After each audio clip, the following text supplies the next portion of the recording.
Okay, good afternoon. It's a bit earlier than normal on a Saturday to do a live stream, but why not? The weather outside is frightful, and yeah, we've got less than a month to go until Christmas, and just over a month to go until the end of the year.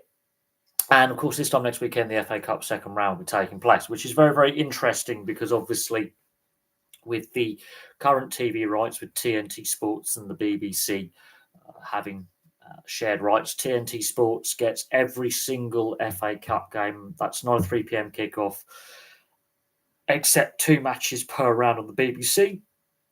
So the BBC will get two quarterfinals, one of the semi-finals, I believe, and the final. And TNT Sports gets the rest of the broadcast rights that aren't 3 p.m. kickoffs. And there's debate over the pros and cons of that. Obviously, also, since the last live stream, Sky Sports and Sky in general could potentially purchase ITV, and what could that mean for free-to-air sports coverage going forward with the what the ITV what rights they hold, considering that they have to be their sports broadcasts, for example, have to be free to air. And of course, the World Cup is classed as the Football World Cup, and the Rugby Union World Cup are classed as category A sporting events. So every match that has been agreed for broadcast rights, which is all of them, has to be on free to air. So I'd be interested to see if Sky does go ahead and complete or contemplate and complete a takeover of ITV, and what would that mean? I believe in ITV is protected as a free-to-air broadcaster. I can't see Sky putting ITV behind a paywall. We shall see what happens. We also have had the news that Paramount, the owners of Channel 5, are also considering a blockbuster bid for European football rights, like the Champions League here in the UK. And that means potentially, as Channel 5 is part of the Paramount group, that potentially we could see a return of free-to-air broadcast of Champions League, Europa League and Conference League football. So we shall see if that does come to pass after 2027. TNT still has the rights to the Champions League. They are obviously the successors of BT Sport, and we shall see what happens in regards to those TV rights. Of course, there's a lot of TV rights up for renegotiation in 2027. So it'd be very, very interesting to see who bids for what and what ends up being the case. Yeah, Netflix have been very clear in their sports strategy that they want to get more than just the YouTube boxing and the wrestling and the pro wrestling as part of their portfolio of events. They've made it very, very clear that they are pursuing an active interest in various global sports leagues around the world, not just the Premier League. And there's also the potential that Netflix may also bid for the NRL's rights in 2027 as well. And there's been a big debate about the value of those broadcast rights at the end of next season. R360, the fact that as I said, I did the video yesterday. It's up on the channel if you want to watch it, about their announcement that they're delaying the launch until 2028. So they're not launching this time next year, October, November time. They're pushing it back 2 years. I think that's the death knell. I cannot see it getting off the ground now, especially with what's going to be happening with the NRL and Super League, with the new TV rights deal kicking in 2027. That's been negotiated over the next 12 months, and with the potential for the NRL to actually buy a stake or invest in Super League, and the Australian Rugby League Commission and the NRL having discussions with the RFL about that, and IMG, and with broadcast groups like Paramount, for example, obviously very interested in Champions League rights, for example. The potential for Sky to take merge with or buy out ITV. There's a lot going on in the broadcast realm, and so I can see Sky buying ITV and their relationship being similar to Paramount and Channel 5. Basically, I can't see too much changing with ITV's actual broadcasting. I think it's designed to pool the finances. Now, whether that goes against competition rules, which is very interesting, should that come to pass. We should wait and see if the competitions regulator allows that, Ofcom. But Ofcom is about as useful as a chocolate teapot. But we'll see if it's allowed. nothing's going to happen before Christmas. But I think Sky want to get that deal, if they are going to do it, concluded before 2027 and before the TV rights are up for negotiation and renewal. On regards to the streaming services want to gain a bigger stake of the broadcasting pie. YouTube as well. There's been big discussion about YouTube and Apple TV and YouTube TV and in the States. But YouTube is now seen as a platform where motorsport and some other minor sports leagues, even the PWHL, the Women's Ice Hockey League in North America, uses YouTube as a broadcast partner. So the streaming services, I do think, have a big part to play in the sports broadcasting landscape going forward. I cannot see the traditional TV media being the main powered house behind sports broadcasting. I can see various leagues bringing in their own streaming services, whether that's for domestic or overseas rights. With the NRL, they have the Watch NRL website. So that's how I consume my rugby league content. Admittedly, not every game is shown live, but that's how I consume my Australian rugby league content as an overseas viewer. It's a lot cheaper than Sky Sports, who have the rights here in the UK. They don't broadcast every game, and I get the Fox Sports feed, so I get better commentary anyway, which is something that came out of the Ashes series, the Rugby League Ashes series, was the quality of British TV and commentary was well below the Fox League commentary and analysis, well below. There was just chalk and cheese. Not only were the Aussies the better team, but they were the better broadcasters. And that tells you where I think the BBC and Sky are at with their broadcasting of rugby league. Now, a lot of people want to have Channel 4 back in as the broadcaster remote, potentially ITV, potentially Channel 5 as the main free-to-air broadcasters. We shall see. In regards to R360, I mean, their business model is stupid. I mean, it won't work. I mean, put it this way. The Elite Ice Hockey League, for example, has a very limited media rights package, and it's a very gate-driven league. And even with their salaries being significantly lower, they struggle to make money. I'm just saying for this country, as a league structure and as with professional players. R360 are basically saying we're going to be a gates-driven league and a merchandise-driven league. How the hell are they going to make any money and sustain the wages as a limited company without a broadcast deal put in place?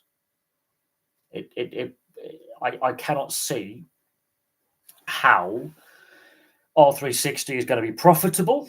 And considering, look at rugby union, especially with the broadcast deals in place currently. Currently, the rugby union has money problems. We can all agree on that. But there's broadcast deals in place that are worth multi-million pounds, dollars, euros, whatever currency you're talking about, multi-millions. They're not the same level, for example, as the major leagues in North America or football just globally, but there's some big TV deals in there. R360 is saying, I'm going to pay more money, so player salaries will be higher, no TV deal. How is that sustainable with their short window that they claim that they're going to operate on? How are they going to attract players? There's no sustainability there. And they claim they've got the Saudi money behind them. But there has to come a point where, as an investor, you want to make a profit. And as it's a sovereign wealth fund, while it's got deep pockets right now, they're going to want a return on investment. They're going to want to make a profit. And so I can't see how R360 is gonna succeed. Look at Major League Rugby. It's basically collapsed. There's only 6 teams for this current season, which just shows, even with regional and local media rights deals over there in North America, and reasonably wealthy owners and sponsors coming on board and using appropriate size stadiums for the interest in the sport, and actually working with the governing bodies of both the Canadian Union and the American Union to try and build pathways, and working with the collegiate system.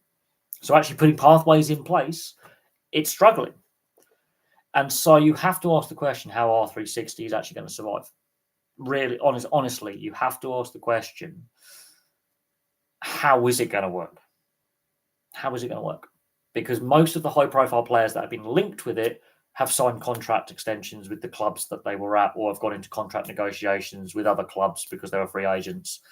And so, and they've been, they've decided to stay in Union League, and then not interested in this breakaway rugby union competition because it's unsanctioned. So if you are a rugby league player, your contract state, you can get out of your contract if you're going to a rival sanctioned rugby league competition. So if you're in a Super League player, NRL, and vice versa, and if you are a rugby league player, going to decide to make the code switch to rugby union to a sanctioned league and a sanctioned union, you can do that under your contract. You cannot do that under contract with R360. It is an unsanctioned competition, and so you're in breach of contract. And then there's the legal arguments. People say, "Oh, it won't stand up in court, restraint of trade." If you read players' contracts, it's not a restraint of trade because they've signed a legally binding contractual arrangement. Doesn't matter if it's rugby union or rugby league with their club, which states that they are allowed out of said contract to go to another globally sanctioned by a governing body sport. So Zach Lomax is considering going into MMA, most likely UFC. That's sanctioned. It's sanctioned. MMA is mixed martial arts. UFC is one of the sanctioned competitions, and he's training with Volkanovski down in Wollongong, and therefore he's not technically, even though he has been released from his contract, as part of that release, he's not allowed to sign with another rugby league club until 2029. Now, that's interesting because that, with the start date being pushed back, is he just getting involved in MMA to stay fit and just do training, but then he's not earning any money. So it's an interesting one. No, it's a rugby. It's a breakaway rugby union competition, and it's meant to be. It's a proposed competition. It was meant to start October next year. They released a statement yesterday saying that they've pushed back the start date till 2028. But you've got to remember, you've got the Rugby League World Cup next year, and you've got the Rugby Union World Cup the year after that. And then you've got the Women's next Rugby World Cup in 2031. So, or is it 2029, which is a year after this alleged competition is going to start. And so if you're given a test ban and you're not allowed to play for your country because you've gone with this, they've really just shot themselves in the foot there. Now, one of the stadiums they want to use is Croke Park. I cannot see how the GAA, the Gaelic Athletic Association, would sanction a rugby competition, seen as a garrison sport, to play on their hallowed turf. Yes, people say, "Oh, but they allowed the Irish football and rugby union international teams to play there." They did, but that's because the Aviva, the old Lansdowne Road, rebuilt as the Aviva, was undergoing its redevelopment, and the FAI and the Irish Union went to the GAA and asked, was it possible to use Croke Park while Lansdowne Road was redeveloped into the Aviva? And it caused a big split politically within the GAA. And because they are professional sports, and the Gaelic Athletic Association is all their sports are amateur, and there's the social aspect, the political aspect, the historical aspect. And in the end, they did agree as a one-off. Once the Aviva was up and running, they would never do it again. So I can't see how R360, with Mike Tyndall as the face, an Englishman, going to the GAA saying, "Can we use your stadium?" I cannot see them doing it again. I really can't. I know it's a fantastic facility. It's a very historical facility. A lot of money has been spent on it, upgrading it. And it's massive capacity, but it's just people who own it and the politics that would have to be involved again. That could result in litigation and legal challenges. Do I like the 10-team format? Look, they've contracted the size of the World Cup, the amount of teams that qualify. I understand that. Well, I did enjoy the delayed 2021 World Cup. I did enjoy what was the 2022 Rugby League World Cup. I did enjoy it, but there were too many blowout scores, and some of the lesser nations really just got walloped. And while it was great to see teams like Greece and Jamaica make their debuts, and of course that could ignite the interest in those nations seeing, their national sides play, the matter of the fact is, I think there's only one Greek player, I think, in their Greek squad that was born in Greece. I think there's like 2 or 3 Jamaicans who were born in Jamaica playing for Jamaica, although I think only one of them actually lived in and played in Jamaica. So in reality, it was second or third generation players representing their parents' or grandparents' heritage. Now, that's the issue I think Rugby League internationally faces anyway. However, do I like the format? Well, the fact that New Zealand Australia will be the opening game, I think that could also be the final as well. I think that's a good opener, but at the same time, do I like the format? Look, we'll see how it plays out. We'll see if it actually works as a format. But you've got to remember this: when it comes to any major World Cup in any sport, there is no perfect format. There is no perfect format. People say there's a preferred format. There is no perfect format. I think it's good to focus on 10 teams of professional rugby. The majority of the people, the players playing, are either British or Australian or Kiwi, basically. And yes, they will be, or French. And they'll be playing for clubs in England, France, Australia, and New Zealand professionally. So that's Super League and NRL.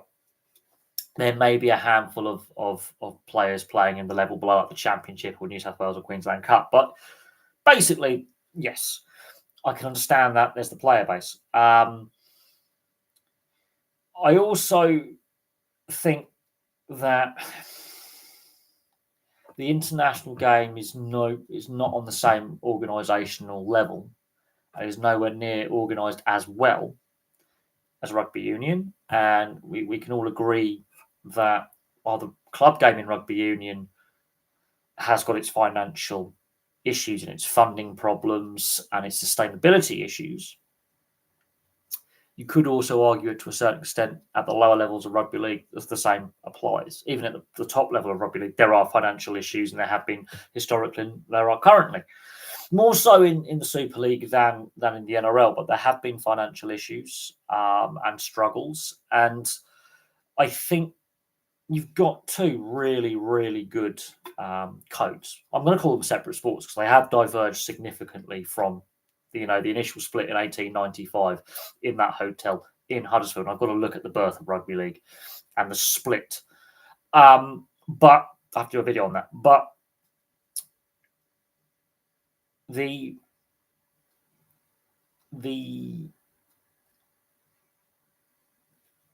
current state of the international game in rugby league is not acceptable in my opinion. I think there could be more done, but until there is, I think there is a limited interest in the US. But if they can continue with this Vegas kind of, I wouldn't say experiment, but a long-term plan, and actually getting the right broadcast slots for the US audience, and continue to work with Fox Sports in the US as a broadcast partner, that is the NRL. I know the Super League are hanging on the coattails a little bit, but that is the NRL. Then yes, I think they can slowly build a reasonable sized fan base. Even if they get 1 million people in the US to follow, you will get those interested, wealthy individuals who want to own a sports team potentially investing. And we've seen what's happened with European football in that regard. And even to a certain extent in rugby union now. But we've seen what's happened in European football with the American money coming in the early 2000s, with the Glazers being the first to decide to be brave and go across the Atlantic, obviously with Manchester United, and then the rest have followed. Now, whether that's a good or bad thing and how that's changed the dynamic and how that's impacted things is a separate debate. But yeah, well, we've seen what the Super League, that they've expanded. They should have expanded in 2027, to be honest, but they've decided to rush the expansion for next year for some reason.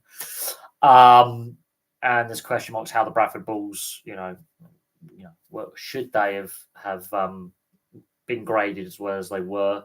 There was some suspicious. There's some conspiracy theories about the Bradford Bulls inclusion. I will say this though.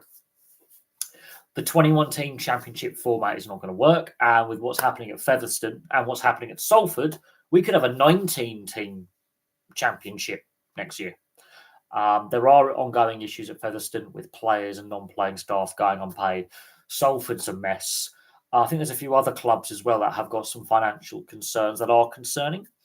I can't see that being a long-term solution. I think the RFL are just, well, I don't know how the perfect solution to how you solve the problems, but I think the involvement of IMG, I don't think is working. I don't think having an odd team league is the size of the league is too big, and an odd team league. I mean, you could argue that the NRL was a 20-team league at one point, and they contracted. Whether that was the right decision or the wrong decision, we're still trying to find out all these years later. But you look at the how they're going to do the fixturing. I don't know. I really don't. 10 home, 10 away games. So you play the other 20 teams 10 times. You have to play one at home, one away, and then the following season you rotate. I think the London Broncos are planning to get into Super League for the next TV deal in 2027. Now, whether they do a further expansion in 2027, we shall see with the planned TV deal and the value of it. But a 21-team league, you could argue 20 game regular season. You play each other once. 10 teams you play away, 10 teams you play at home. Following season, you swap fixtures where the teams you played against away, you play at home, and the teams that you played at home, you play away. I think that could work. Then, of course, you've got the Challenge Cup, which can bring extra revenue for teams. But I do think merging League One and the Championship, does that streamline things for TV? A year before the TV rights are up for negotiation, it is a bit of a head scratcher. Because you look at the NRL, their expansion is coincided with the new TV deal. And it's part of the TV deal structure of how much each season's worth. Whereas the Super League come in a year early, and I just do not understand the RFL and Super League and IMG's grading thinking, the whole thinking behind it. It is a bit of a head scratcher, which means the TV money is going to be stretched more thinly, and the clubs are going to be more reliant on the gate receipts and merchandise sales at a time when there is a cost of living crisis. We know this. Taxes are going up, prices are going up, and the majority of teams, I know London's obviously in the southeast, but the majority of teams are in the traditional Yorkshire, Lancashire, Cheshire kind of area. And the average income, the cost of living is cheaper in those areas, but the unemployment rate is higher. Generally, the average wage is lower because you don't get you're less likely to get the living wage up north because you're further away from London. And people have less disposable income. And it's a bit of a head scratcher to me that you're forcing the clubs to share the TV money more thinly. And Sky Sports are basically holding the rugby league hostage, and they have done for 30 years. We saw what happened with British ice hockey when Sky were like, we don't want to be the broadcaster of note, the main broadcaster of note anymore.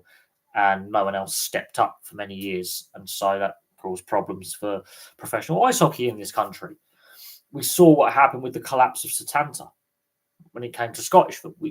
Broadcasters, they hold, I think, too much power in regards to the viability of professional sport. And some of them basically are holding sport hostage. And in this case, it's Sky Sports. Now,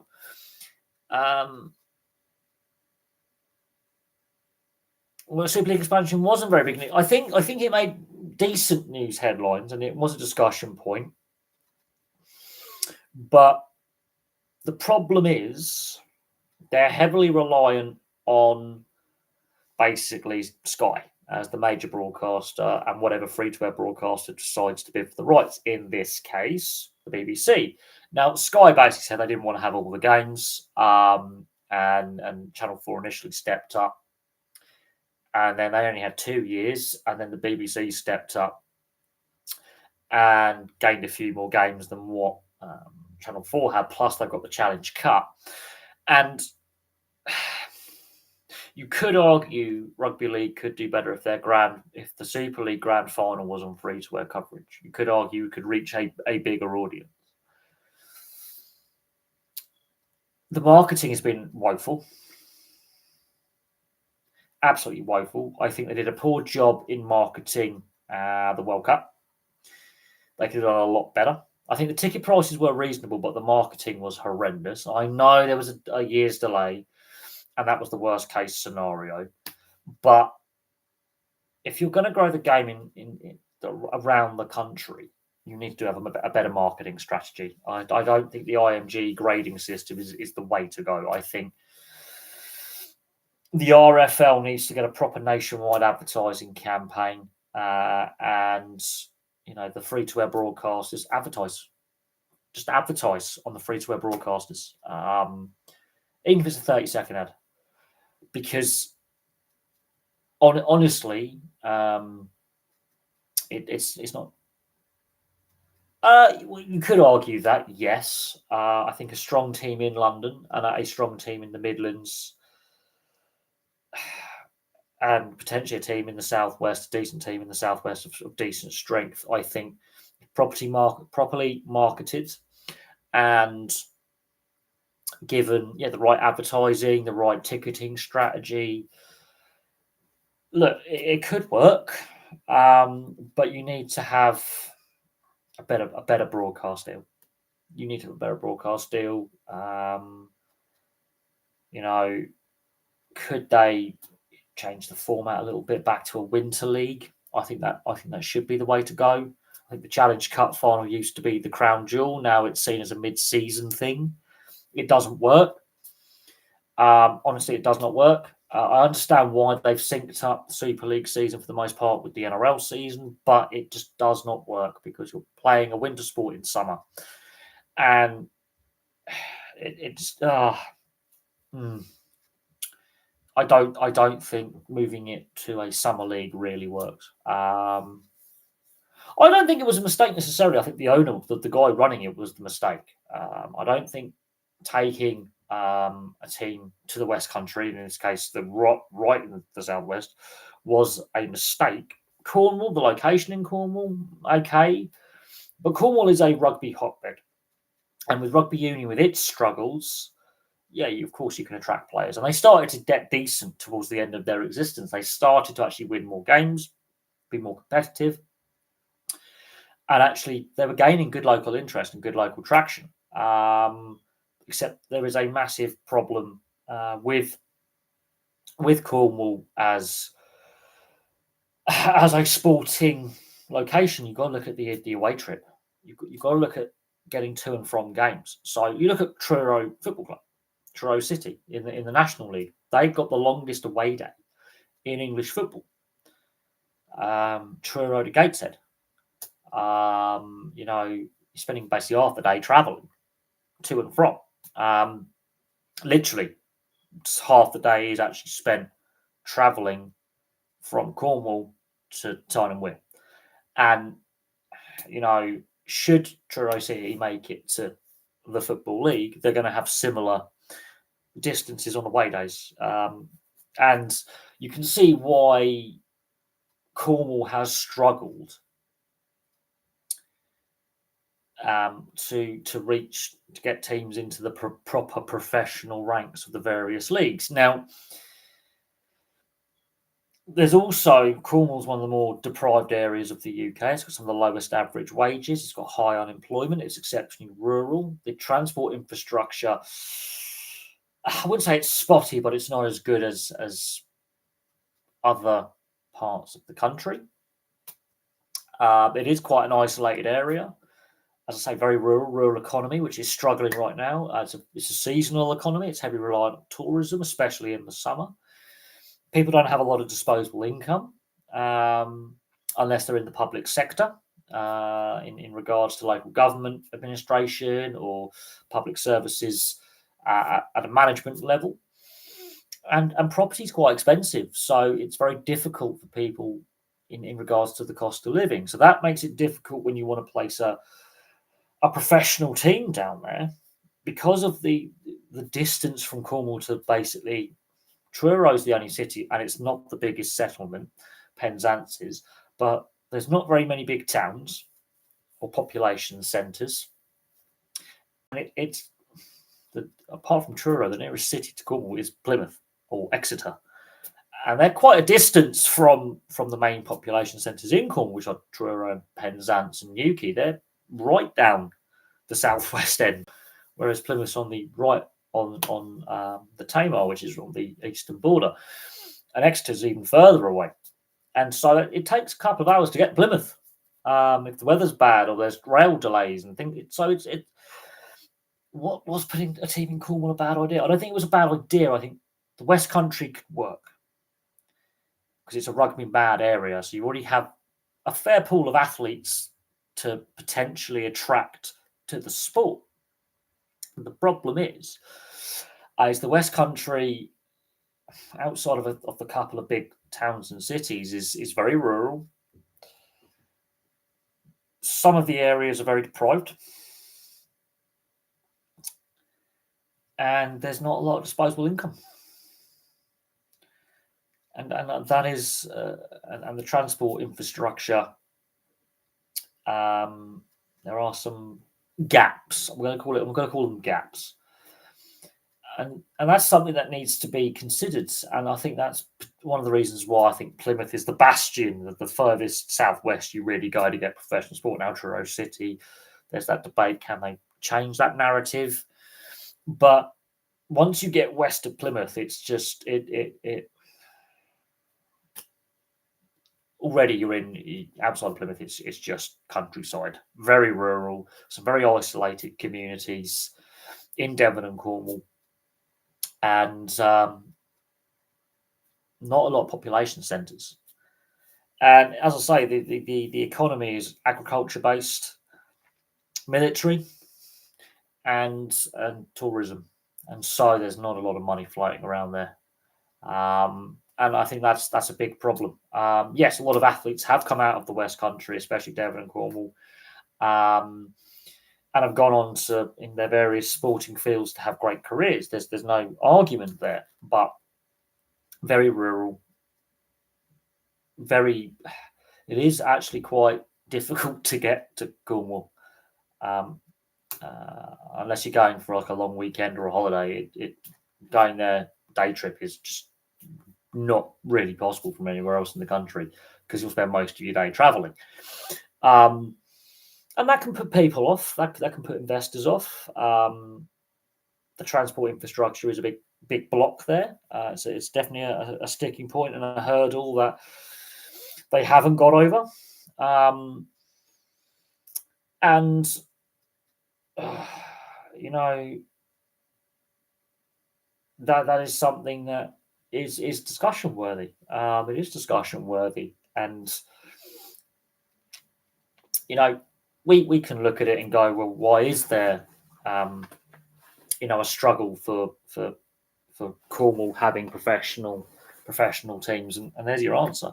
It's geography, it's infrastructure, it's investment, it's the local economy, and that is a massive part of it. Now, you could argue Devon struggled a fair bit. I mean, Exeter, I think, is the most successful city or town when it comes to sporting achievement. Obviously, the Exeter Chiefs, but Torquay have obviously got their football club, Plymouth Argyle. But Exeter, you could argue, is the most successful. But at the same time, yeah, it's a bit of a sporting backwater.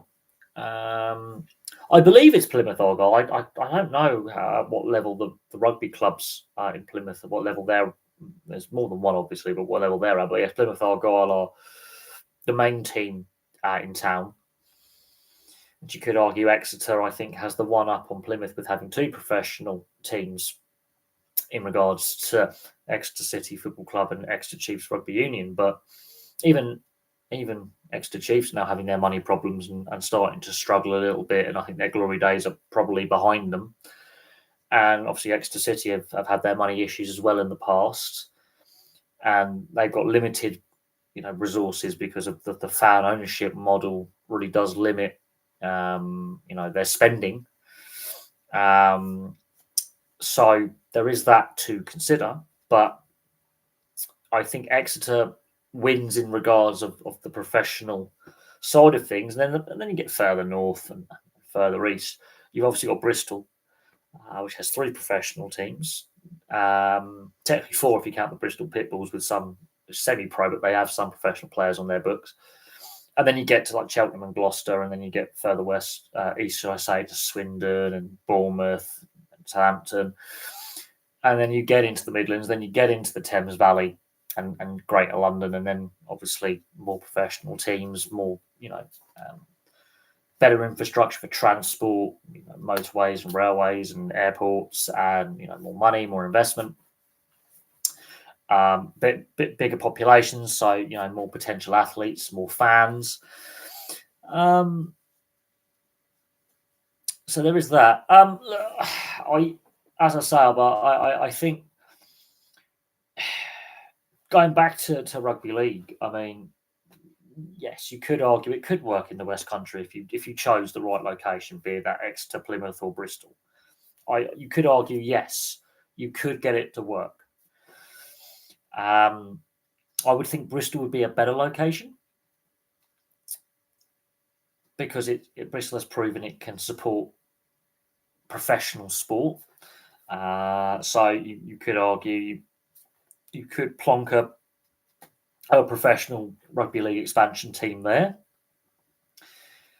But at the same time, it's a well-established rugby union city. You've got 2 football clubs in the city. So would it work? So you have to bear that in mind. But yeah, I think if you were to put a rugby league team in the West Country, you've got Exeter, you've got Bristol, you've got Plymouth. And I would say Bristol would be the best option, but at the same time, you've got the established professional sports teams there. You've got, the established rugby union teams there at the top level who have spent money or been successful in the past. It's going to be difficult. But I think the RFL need to challenge rugby union a little bit and ruffle a few feathers and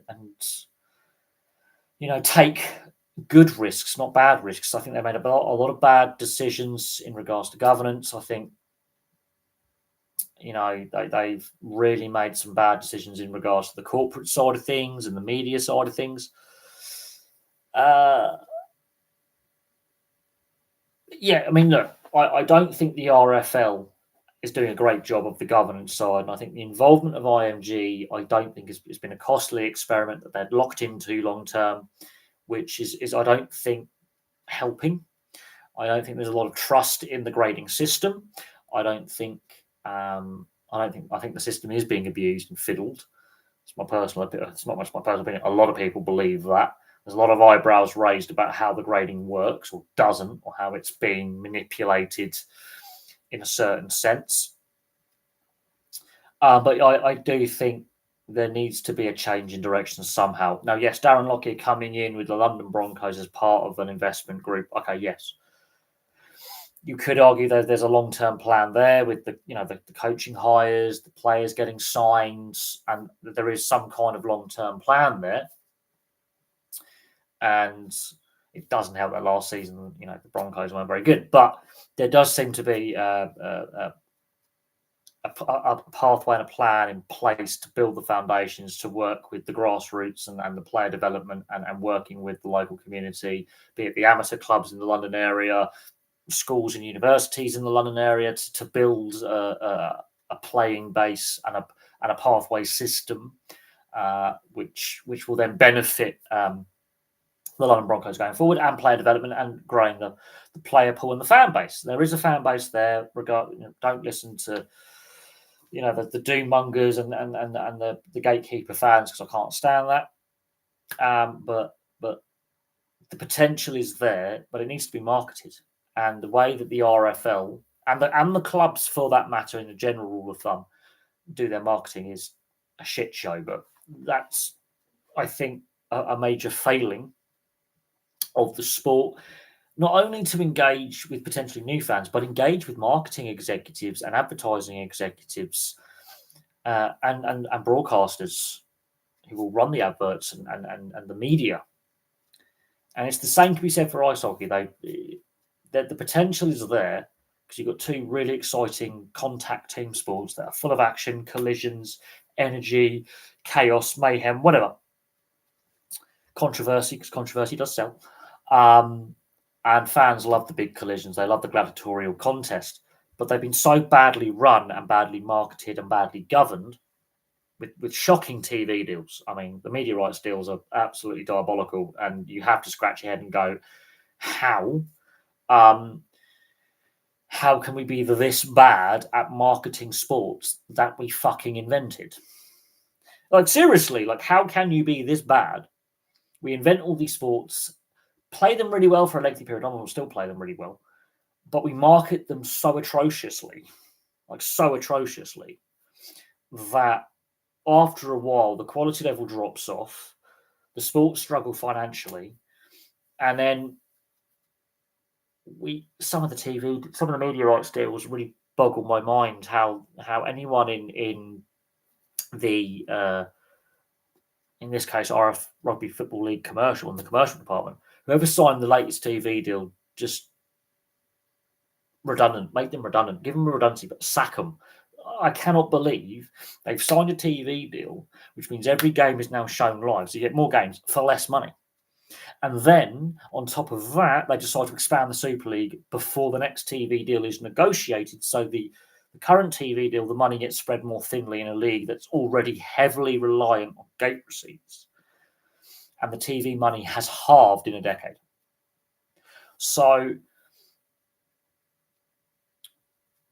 you've got to look at it and just go, who is running the game? And then the quality of refereeing is so bad. It baffles me. It baffles me. And I've got nothing against the players who play it. I mean, they try their best. And you could clearly see the effort was there from the England team in the Ashes series. You could see that. But the coaching over here is woeful in comparison. Some of the style of play is 20 years out of date. The NRL, even the Queensland, New South Wales Cup teams left that style of play behind 2 decades ago.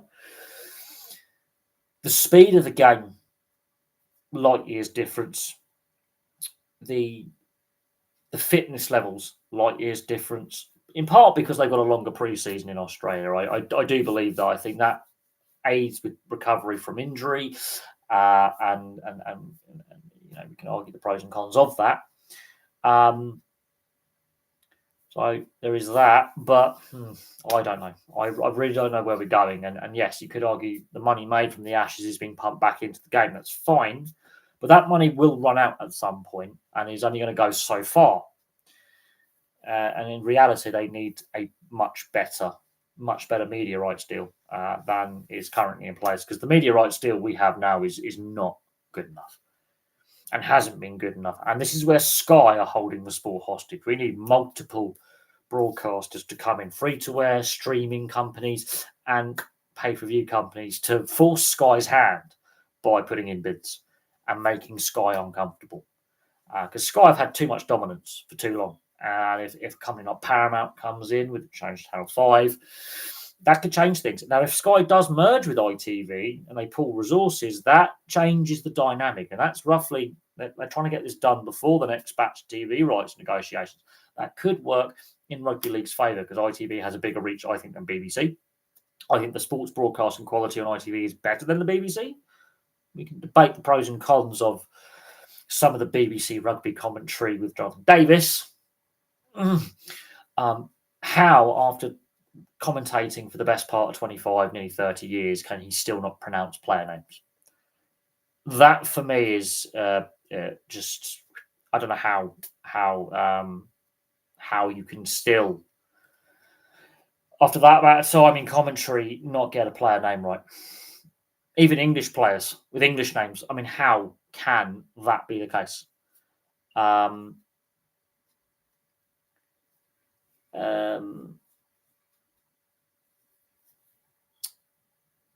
well, the NRL, we don't know where the 20th team is going to be.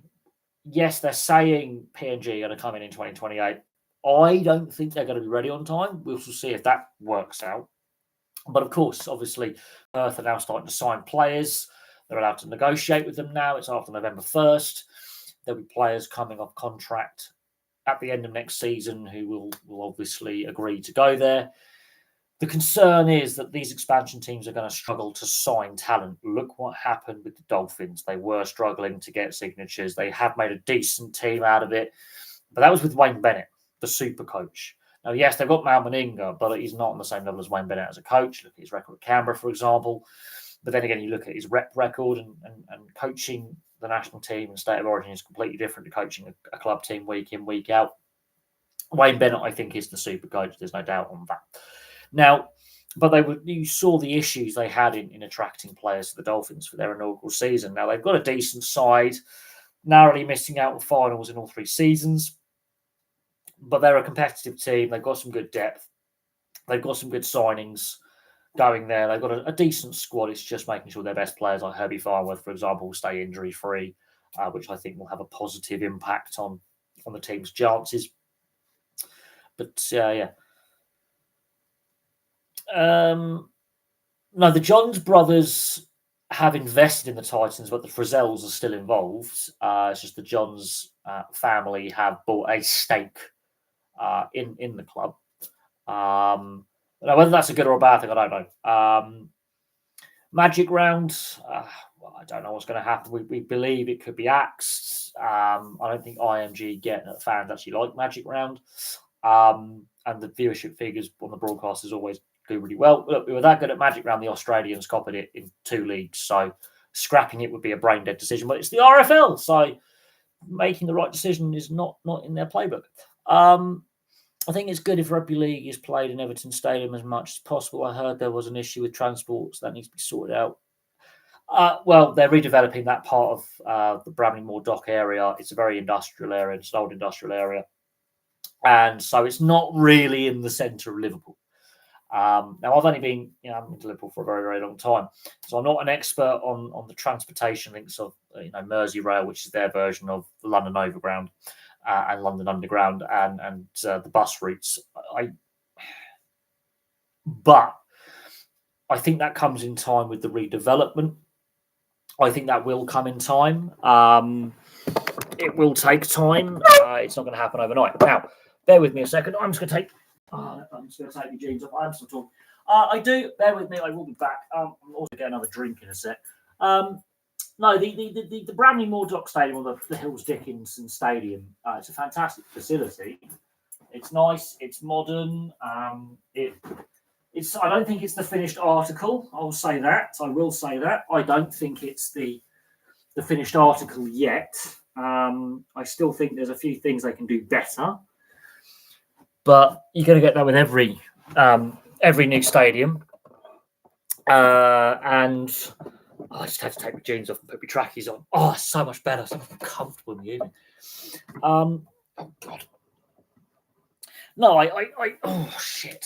I love being middle-aged and old. I think it worked well.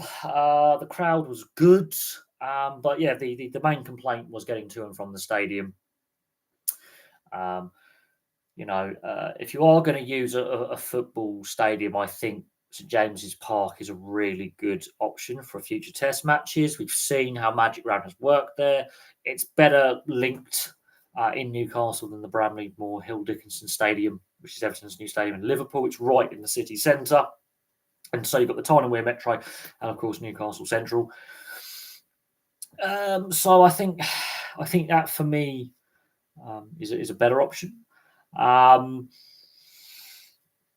So you could argue that.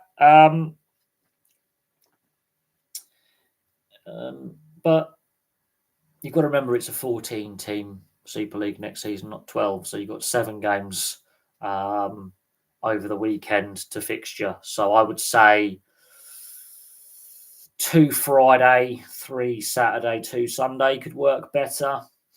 Or maybe 3 Sunday. It'd be interesting, you could. I think that it's a brilliant facility. There were people mocking it early on. I think it actually looks a better facility than the Tottenham Hotspur Stadium, but there's um, I think there's too much going on at the rebuilt White Hart Lane at Tottenham Hotspur Stadium. There's too much going. Who needs a go-kart track in a football stadium? I think there's too much going on there. I think that it's a multi-use facility, yeah, but there's just too much going on. It's a football stadium. Simple works best. Simple works best, and then you can make subtle adjustments to improve the game day experience. Overcomplicate it, Christ! I think that's less is more. I think, but we're seeing a trend now with trying to make smart stadiums where everything's got to be electronical and such, which is very off-putting for a lot of people who want a more simplistic approach. Can the Bradford Bulls boost attendances? Have you seen the state of Odsal? I am really surprised with the state of the playing surface, the state of the stadium, and the club's historical financial issues that they've been allowed into the Super League. But we know the conspiracy theories surrounding the Bradford Bulls reintroduction into Super League, and there's conspiracy theories around that, and favourable management changes and board changes at the RFL, and there's a few eyebrows being raised. Now, whether long term they need a long term solution to Odsal, because that is just a horrendous state. It's falling apart. Let's be honest. The stadium is diabolically bad, and I don't know how they can continue to play there long term. The pitch is horrendous with the raised corners. There's safety issues, and the stadium is in real poor condition. It's not even 19th century. It's archaic. It looks like they get an old version, a cheap version of the Circus Maximus you buy off Wish. It really looks poor, and it's a shocking stadium. I think the Bradford fans, I can understand the history behind the stadium, and it's hosted Challenge Cup finals, and there is history there, and it's iconic. But God's sake, I mean, something bad's going to happen where there's going to be a crush, or a stand's going to have a collapse. Something's going to it needs to get bulldozed and redeveloped.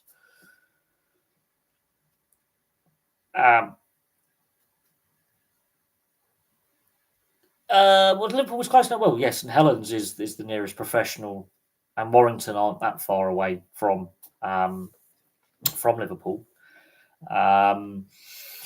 In real terms, so you have that. Wigan's not a million miles away either. But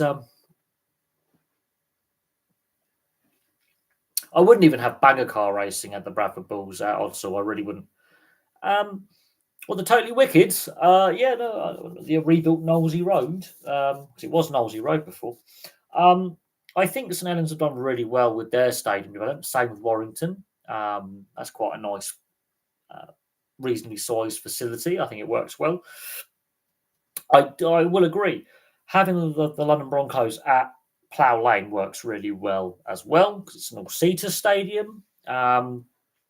So, yeah, some clubs have done really well. Huddersfield, I have real concerns about Huddersfield's long-term future as well. Now that they're leaving what was the John Smiths to go to the Shea in Halifax. I really don't get that decision. So they're leaving Huddersfield to actually play their home games in a neighbouring town that's a rival club. Just some of the decisions taken on a governance level and an ownership level just really just make you wonder what's going on. You like a rugby stadium that? Talking about stadiums. No, that's not going off topic at all. It's a good question. It does look a bit horrendous. I mean, look, I know they're trying to make a homage to Birmingham and the West Midlands and the industrial heritage going back to the 1850s to 1900s. I get that, but Jesus Christ, I hope that doesn't come to pass. I really do hope they don't build it like that.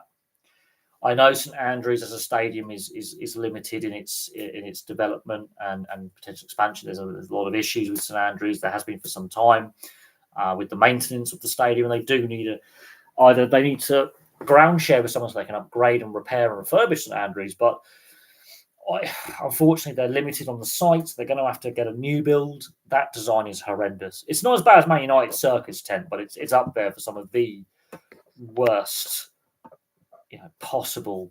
It's what's inside that counts inside the facility, but the outside, I mean, it does go a long way. I'm not overly keen on it, and of course, there's going to be a lot of banter about it. But look at the proposed replacement for Old Trafford. I think Everton got it right with their stadium. Now, a lot of fans were upset they left Goodison Park. But I think Everton got their stadium right. Spurs, fans say the actual stadium itself inside is brilliant. Outside, it looks like a bedpan, a medical bedpan you get in hospital, which is been widely mocked over the years, and they still don't have a title sponsor. Not everyone was sold on the Emirates initially when that came about, and admittedly, the Emirates is nearly it's going to be 20 years old at the start of next season. That opened 20 years ago, so let that just sink in how old the Emirates is, and that still looks like it was built yesterday.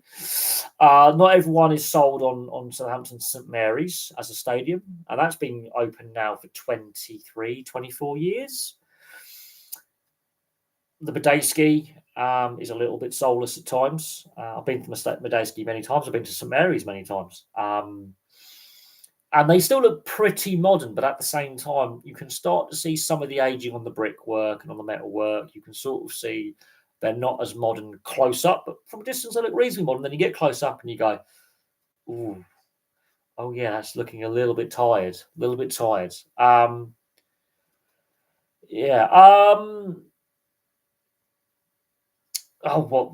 Reebok and the JJB at Wigan, which have changed names now because it's not called the Reebok anymore. It's not called the JJB anymore. Newcastle, St James's Park. If they leave St James's Park, they lose the soul of the club. St James's Park is the soul of Newcastle. It's in the city centre now. Yes, they are potentially limited on the site. All they've got to do is expand one stand and raise, and I think add an extra tier to the lower. I forget what the stand's called, the smaller stand, but I do think potentially if they were to move outside the city centre, I think that could be a bad move. But at the same time, if they are to redevelop St James's Park, they probably have to. I think the only solution would be to ground share at Gateshead for a bit while they develop St James's Park.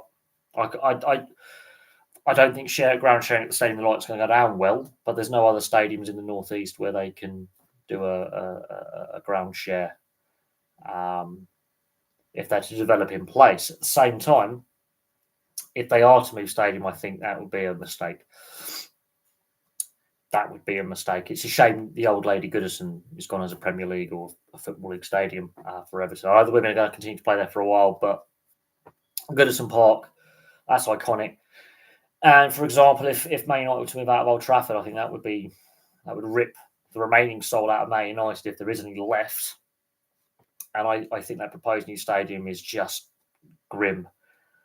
But the ownership has not invested in maintaining Old Trafford. They've allowed it to get to a point where it's falling apart, and it's not good enough. 9 p.m. UK time between Palmeiras and Flamengo. Okay, I like that.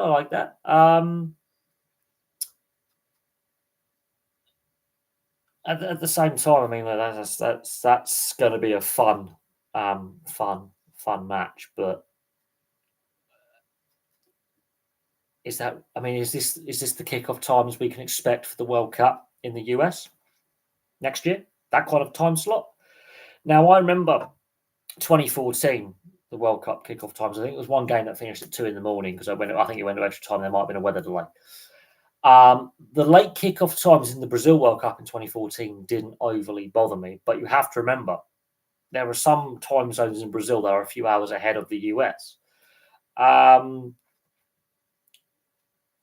wouldn't mind giving that a watch. I might give that a watch and give that a match review, but I haven't obviously followed the competition in any great depth. But we'll see what the quality of the football's like. It'd be interesting to see how Palmeiras and Flamengo go, but it'd be interesting to give it a watch. But the fact the final's in Peru is this is what I mean? Are these the kickoff times? If that's kicking off 9 p.m. UK time, which is in about 4 or 5 hours, are these the kickoff times we can expect for the World Cup next year? Are these sort of kickoff times what can be expected? Because Peru's on a similar time zone to a lot of the central and eastern US. So, as I say, are these the kickoff times we can come to expect in 7 months' time?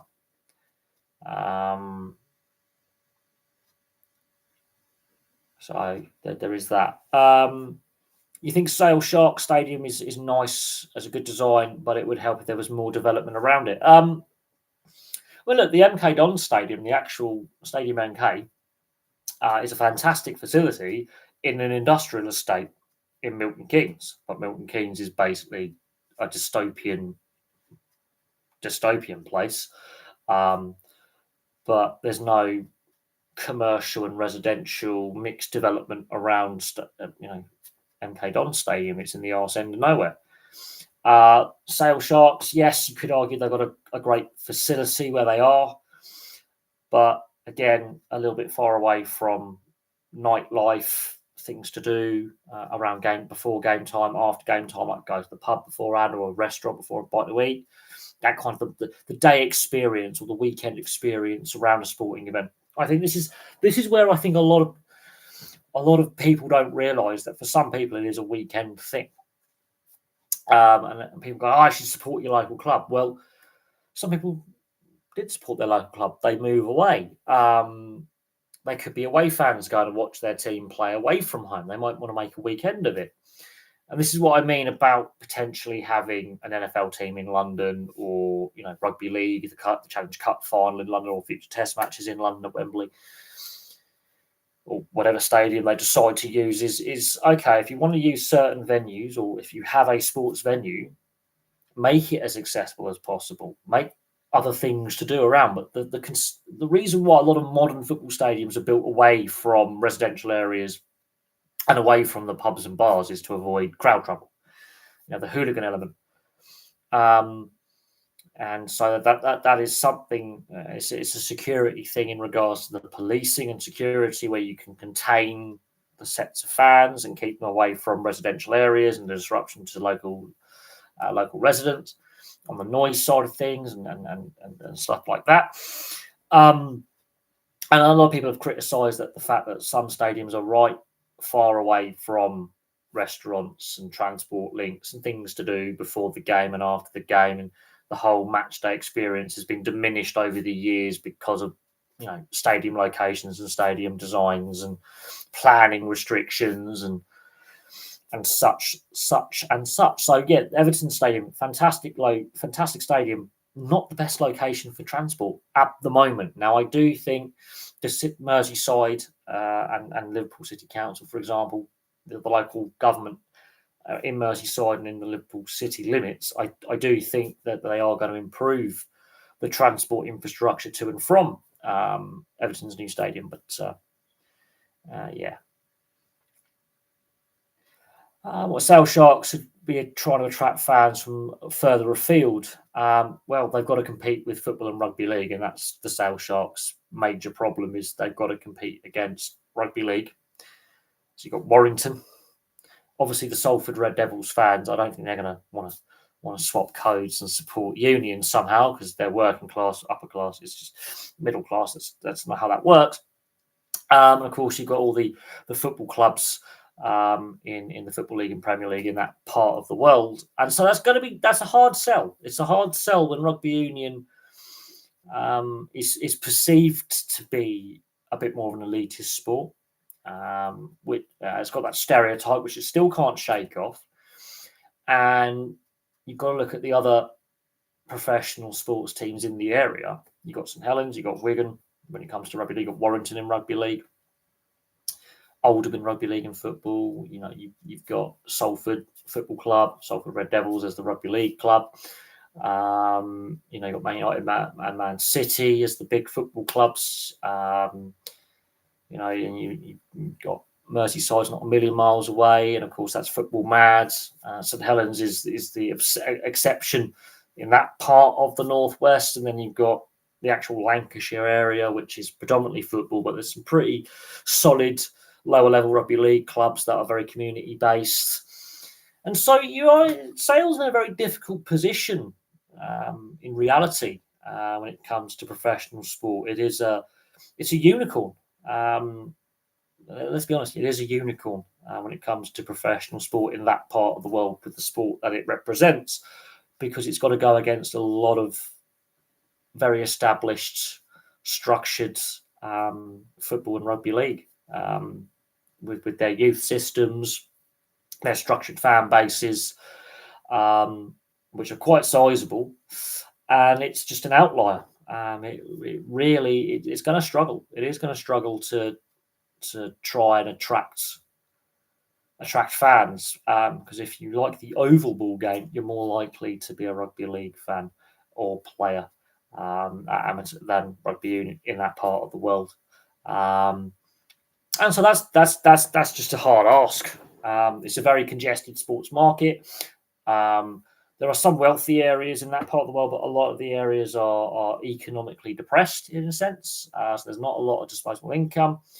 And it is seen as that stereotypical middle to upper class sport where rugby league and football is working class sports. And so you've got that stereotype. And it's just a very congested sports market in around Manchester and Cheshire and Lancashire and that part of the northwest. Going into Merseyside, it's very congested and it's very, very difficult, I would have thought, for Sale to gain a bigger foothold than they do. It would help if they had a bit more around the stadium potentially for fans to do and engage with. I think that might help, but that's part of the problem.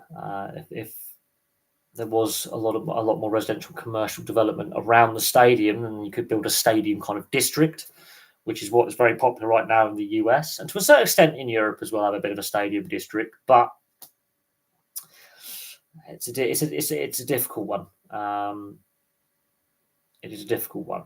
But again, you've got to come down to national and local marketing and how you advertise things, and also potentially attracting that big name star player, be it an England international or an overseas international willing to take a 2 or 3 year break from Test rugby because of the way the selection rules work in places like New Zealand and Australia. If you can get that big name player, a superstar player, to be willing to sign, who is a nationally or globally known individual, that could potentially change things a little bit. But it's, as I say, it's very difficult to break that sporting ceiling because football and rugby league dominate in that part of the world, and they're an outlier. They're a unicorn.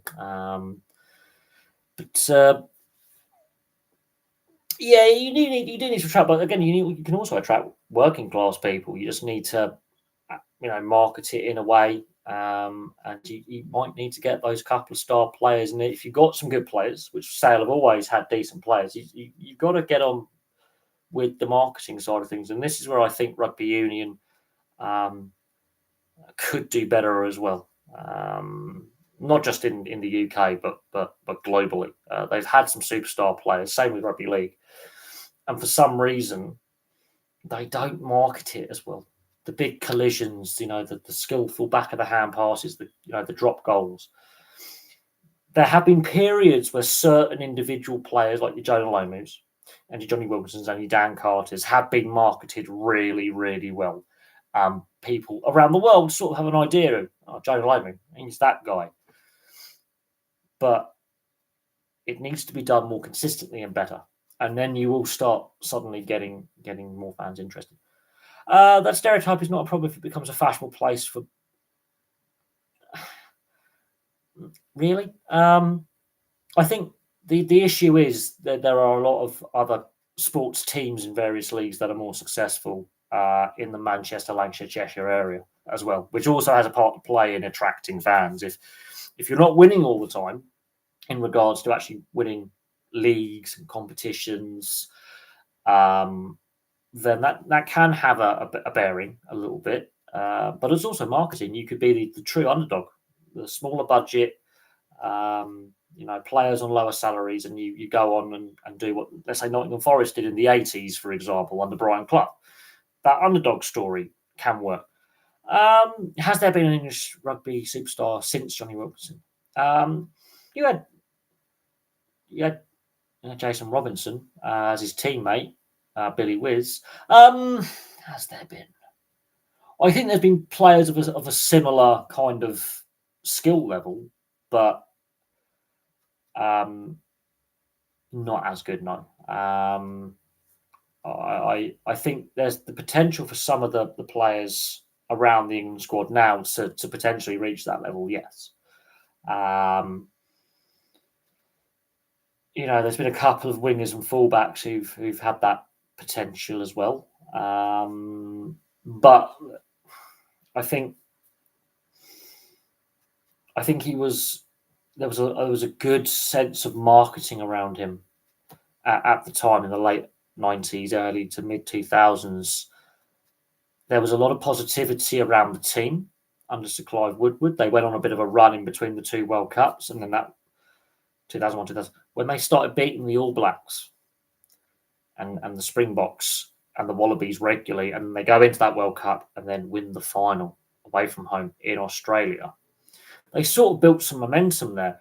And unfortunately, I think with England, which is a common theme with a lot of England or Great Britain or UK teams, depending on the sport internationally, a lot of the problem is they're living off the 2003 World Cup and that squad, that team, that period under Sir Clive Woodward.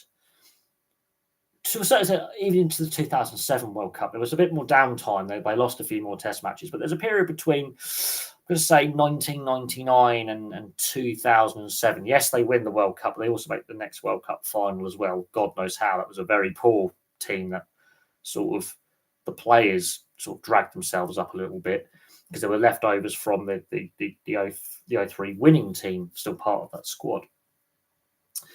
But mistakes were made following the 03 win. But there's that period of the late 90s to the mid to late 2000s where England were one of the best teams in the world, and they're still living off, the past glories, basically. And every player in each position is going to be compared to that 2003 team or that era. And I think that puts a lot of pressure on the young players coming through. But at the same time, there's also, unfortunately, a bit of a culture around the rugby setup, a negative culture. And I listen to a lot of these podcasts and I watch a lot of these interviews. And unfortunately, it seems to keep continuing that a lot of it's to do with drinking stories and post-match antics and pre-match antics. And, every now and then having a bit of letting your hair down, having a bit of a bonding session, having going out, having a meal and a drink. Okay. But it seems a recurring theme that the booze goes in, the brains disappear, and I don't know. Yes, I mean, there's obviously the amateur roots of the game, Um, but there does seem to be a sense of entitlement in rugby union circles in a lot of countries, not just England. Um, and that kind of private school kind of stereotype, and not all of them are, but it's the same in Australia and New Zealand as well. And you start to hear a lot of these stories coming out, and they go characters. Oh, he's a good character, but then you hear about a lot of the legal issues players get into, past and present, off the field, and a lot of the other issues that players end up getting into. And as time has gone on, I look at rugby union. I'm going, really, this is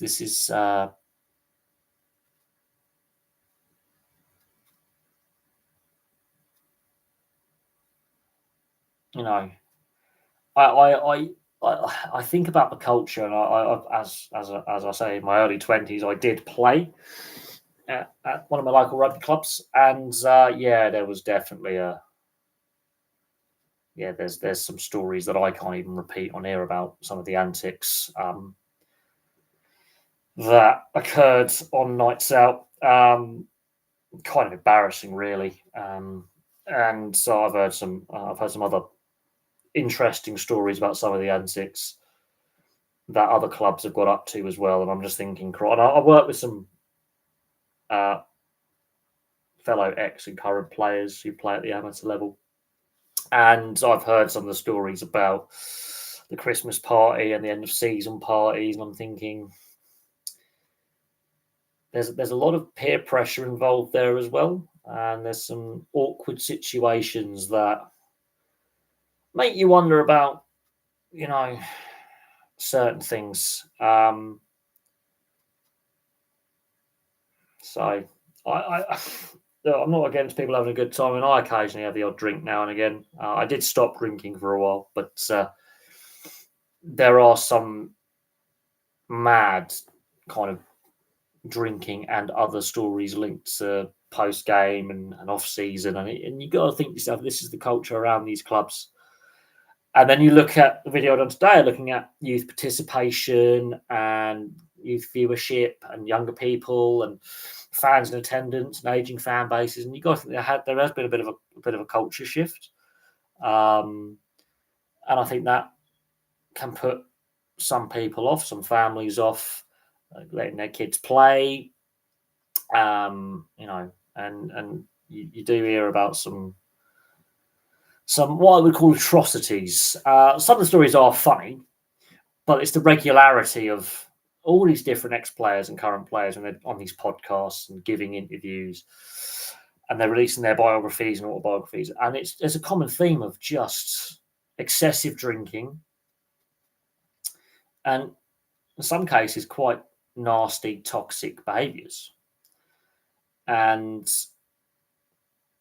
famously, New Zealand adopted the no dickhead policy, and it won them a couple of World Cups, and they seem to have lost their way again. And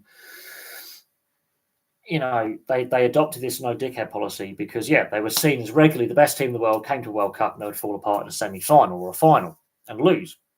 And then they win the 2011 and 2015 World Cups, and it appeared that this no dickhead policy was working. And then, much like England, living off past glories again, they've got their systems all wrong, and they've got that. There are things happening, I think, within rugby in New Zealand, both in the men's game and the women's game, where that arrogance and sense of entitlement that we're going to win all the time has cost them. And they're not the team they were at their peak. And I got criticised for criticising the Black Ferns, saying they're not going to win the World Cup. The way they're playing, they don't look right. They're looking a bit off. They're looking a bit clunky. And I got a whole load of abuse, saying I know nothing. And I went, no, your arrogance is your undoing, and it was. They were absolutely destroyed in the semi-final, and I felt a warm, fuzzy feeling going, well, I'm glad they've lost because of the arrogance of their fans, and the assumption that they were going to win. I think The warning signs were there before the last World Cup, and yes, they did win the last World Cup. And we have to give them credit for that. But there were warning signs a few years ago where they got whitewashed in a 3-match Test series against England. They got whitewashed, and they were hammered in every game. And a lot of eyebrows were raised by the manner of their performances. And then there was a massive review, and it found out that the coaching was shocking. The culture was shocking. And there was a lot of divisions and politics at play, and some really bad cultures. And I think rugby union is actually more riddled with a lot of negativity than positivity. And I think, we'll see. But I've fallen out of love with rugby union a long time ago, and I don't enjoy it as much. There are issues with the structural side of the game and governance side and the rule changes and the way the game's going. I don't like a lot of the rule changes. I think they're unnecessary. I think Nigel Owens is right with some of his criticisms as an ex-referee. I think there's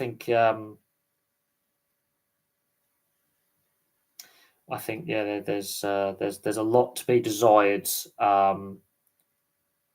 about the sport, the state of the sport. The finances is a concern as well. But there does seem to be a laddish, and not in a good way, booze culture, and not in a good way.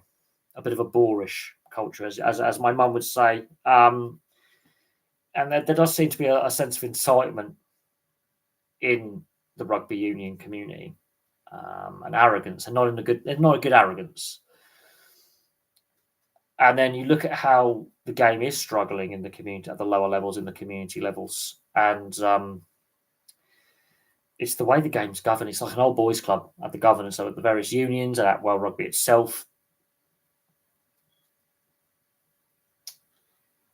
And yeah, it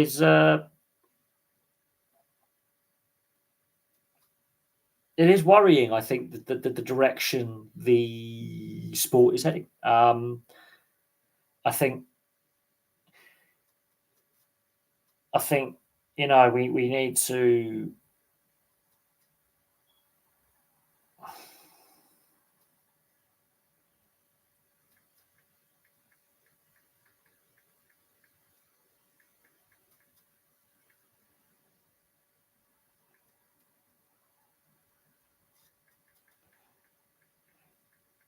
Hang on one second. When someone gets a new phone, but they don't update their contacts or something. It's annoying as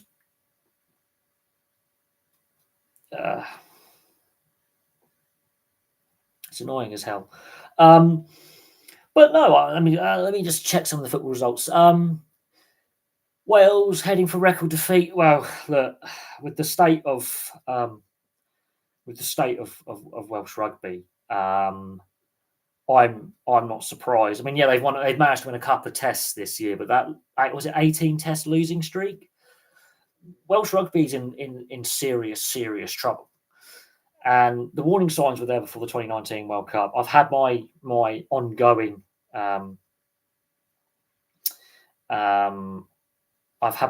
battle with Welsh fans for many years, going back to 2017, 2018, 2019.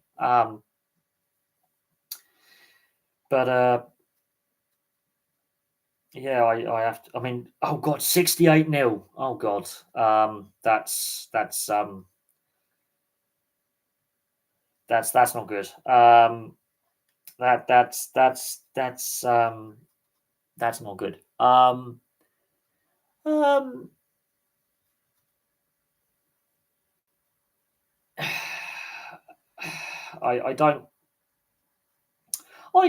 don't know where rugby union goes. I think you get more state schools playing it, but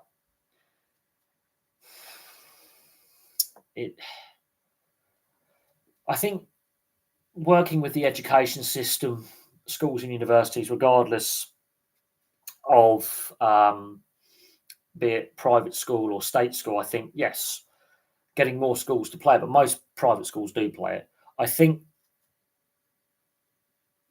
I don't know where how union fixes things, but there's definitely financial structures are all wrong. I think TV deals are all wrong, and I don't think the club game or the international game is being particularly well run at the moment. I think the financial issues are.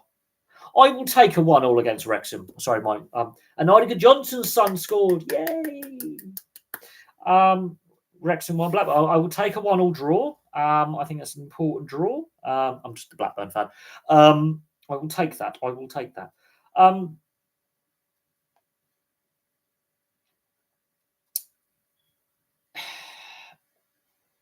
Honestly, rugby union,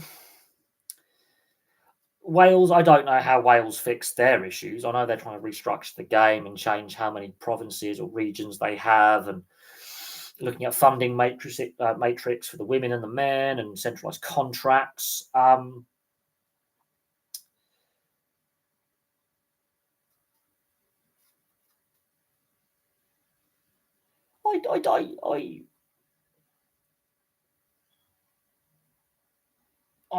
don't know. I mean, look, I've had, as I say, I've had my battles with Welsh fans, and I do. I'm not saying all Welsh fans are bad or toxic, but there's enough of them for me to dislike the fan base, and I hate saying that. But there's enough Welsh rugby fans who are that arrogant and who are that rude, regardless of how shockingly bad the Test side is. And I just, but it's the same with England rugby fans. But I just there's an element that is insufferable,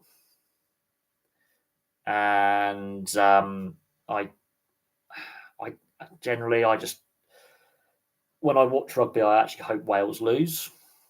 I do. I want to see the home nations do well in every sport, but when it comes to rugby, legal union, I get a perverse pleasure of watching Wales get battered. But at this point, I feel sorry for the players having to go through this difficult rebuild. And for those fans who are decent, and there are many, I do have sympathy. But unfortunately, there's enough of a minority of Welsh fans who are so toxic, who make the match-going experience for new fans or families very unpleasant. And we've heard many stories at the Principality of young fans getting covered in vomit, alcohol, and families feeling, uncomfortable with the amount of drunk people. And there are a lot of families being put off going to Wales Test matches because of the behaviour of many in attendance. Not because they're violent, it's because they're drunk, they're loud, and not in a good way, spilling beer over them, being rude. Many horror stories about fan behaviour and the alcohol consumption. Now, it's if you've got to be hammered to enjoy a sporting event, I think, and have a good time, it probably not a good sign. What's going on with Liverpool? The signings that Slot's made has disrupted the dressing room and the cohesion with the team. I honestly think it's the change in lineup, in introducing that many new players into the system and making too many changes too quickly from Klopp's team that he inherited, where there are very few changes, a few signings were made, but very few. I think the Alexander Isak kind of transfer saga, I think, damaged them a little bit and actually caused a few problems. Welsh fans, when it comes to football, love Welsh football fans. They're brilliant. I love the Welsh clubs. They add something to the English league system. The rivalries between the Welsh clubs are brilliant. They add a bit of something. The Welsh fans, when it comes to their international following, are brilliant. They are much better behaved. They've got their own version of the Barmy Army with the bucket hats. I know it's unfortunate they got that some potentially Potentially, they could play Northern Ireland in the playoff, and one of them will definitely not make it to the World Cup. They both might not make it, but I think Craig Bellamy's doing a good job with his limited first team managerial experience. I think he's doing it right. I think that's a very good appointment. It was a risk; it's paying off. They do have a limited player base, but, and I will say this, the sport has become popular because they've made a couple of tournaments now in recent times. When it went, you have to go back to I think it was the 1958. They went this long international drought, and suddenly they're getting close to tournaments and being in contention and making tournaments. And yeah, what happens when they get to those tournaments is another thing, and how they perform. But there's been massive improvement in the Welsh system, the Welsh team, player development, and the women's as well. The women's team has come a long way. Now, they're still not at the same level as some of the top European nations, but the women's team has come a long way as well. And that is important. So when it comes to football, I like to see Wales do well. I think the Welsh football fans, when they play, are in great voice all the time and follow the team really well. And there's no sense of arrogance or rudeness or nastiness around the Welsh fan base. With the international team when they play abroad or at home or anything like that. I think they're fun. What's happening at Wrexham's fun. Obviously, Swansea and Cardiff and Newport, obviously more established in the Football League for a lot longer. Wrexham, it's a feel-good story, and some people are a bit, reached a point where they're like, okay, but actually it's done good for the local community, and it's shaken things up a little bit. Now, the fact you've got 4 Welsh teams in the Football League is really good. I know Newport are propping up the Football League at the moment, but that could all change in a couple of games. Results could change. They could lose Football League status, yes, but a lot can happen between now and the end of May.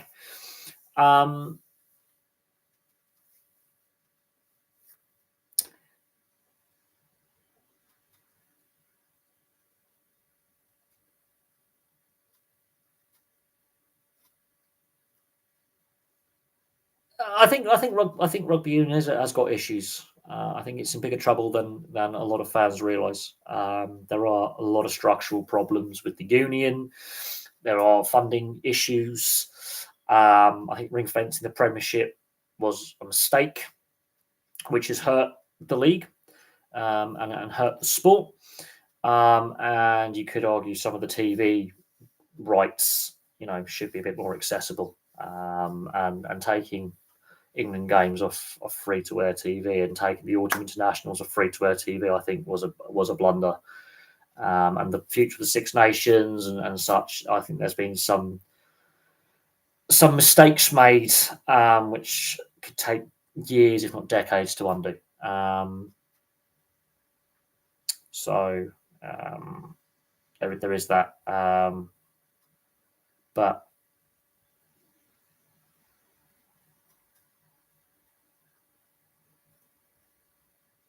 But I think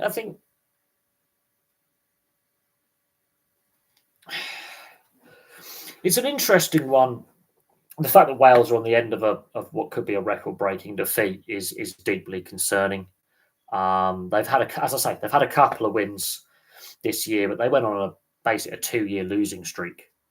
So Welsh rugby's in serious trouble, and I don't know where they go. I feel sorry for the players, and there are a lot of good fans and a lot of people involved with the community game, the Welsh Premiership, and at the local amateur level, who do a lot of good things. But there is unfortunately a percentage of Welsh rugby fans who I think let the side down.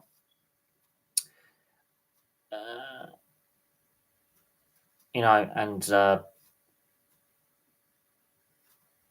I think that is a big part of it. I watched the Rugby League Ashes this summer instead of football internationals because I don't have any sports channels. Unfortunately, England will run. I think the effort was there, but again, there was discussions going into the series that we were going to lose 3-0 badly, and apart from the second, 2 tries in 3 tests is not good enough. Not good enough at all. and it shows how quick the decline has been in less than a decade. It's very troubling. It is very, very concerning. And in the 8 years since the nations last met in the Rugby League World Cup final and the opening game of that tournament, but in the 8 subsequent years, it's not good. The decline and the separation is a lot bigger.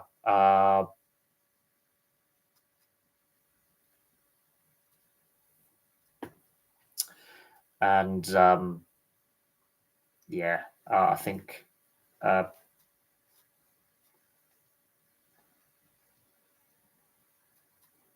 there is that. But yeah, no, it is troubling. It shows where rugby league is at. I think the Australian media and the Australian fans summed it up pretty well.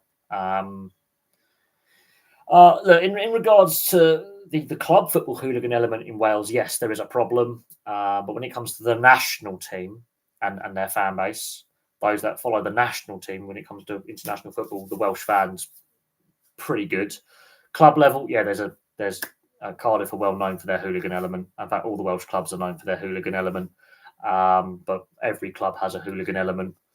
And there was a period where Cardiff were really, really bad in the 80s to the early 2000s.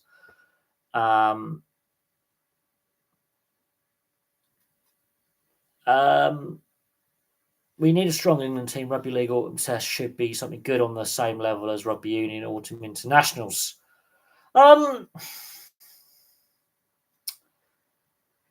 We do,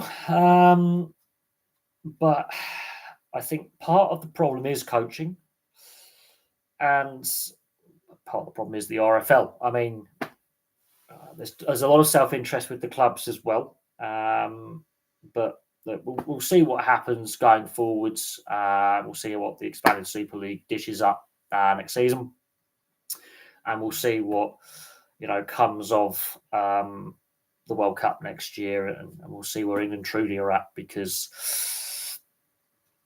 I think it's between Australia and New Zealand for me for the World Cup next year. We'll see where England are at, but I do fear that gap has widened since 2017, and of course the delayed last World Cup in 2022.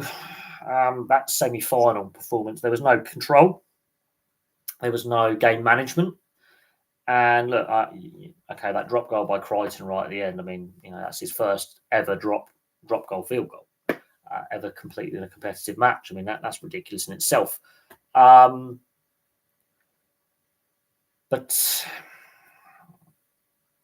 yeah, the opening game, England smashed Samoa, and then it goes wrong in the semi-final. But again, you could talk about coaching, game management. Is the right leadership? Who's the leadership group within the playing base?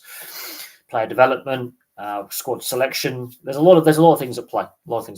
But rugby union markets the international game a hell of a lot better, and has done for a long, long time. Cardiff and Swansea? Yeah, of course they do. It's the capital city, Cardiff, against the second city, Swansea. There's going to be a rivalry. I wouldn't say it's the toxic element. I think there is a toxic element in both fan bases, but you take that rivalry out, you weaken the Welsh game. You weaken the Welsh game. Who do I see winning the Rugby World Cup 2027? I think we're too far out. Obviously, South Africa have won the last two. New Zealand have won the two before that. I don't know, actually. If the Springboks go three in a row, eyebrows will be raised, I think. But at the same time, to win back-to-back is bloody difficult. And only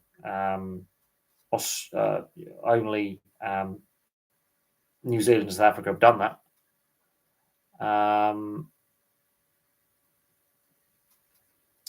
So, as I say, I don't know. I think we're a little bit too far out. There's potentially going to be even more law changes, rule changes. Before then, we've basically got 2 years to go. We're midway through the World Cup cycle. We're too far out. France, if they can get their act together, and I do mean this, they are true underdogs in anything. And on their day, the French can be the best team in the world. Ireland, if they can get past that quarterfinal curse, there is, they can go on a run. But there's been signs lately that maybe they plateaued a little bit, slight decline, bit of a transition. How long will Andy Farrell be the Ireland head coach is something to think about. Argentina have started to really show they can beat anyone on the regular, and it is a Southern Hemisphere tournament, so that might go in their favour a little bit. Australia at home, I know Australia have gone through a terrible time in the last few years, and there is discussion about the fact that they're having to try and re-entice some players back from league or across code, like Mark Nwangani-Tawase, for example, in back into the Wallabies setup for the World Cup, just to try and get them over the line. But losing all 4 tests on this current tour, that hasn't happened for a long time. It never happened in the professional era, so it's their worst autumn international series they've ever had, or what they call the spring tour, or the end of year tour. So they're at a low ebb,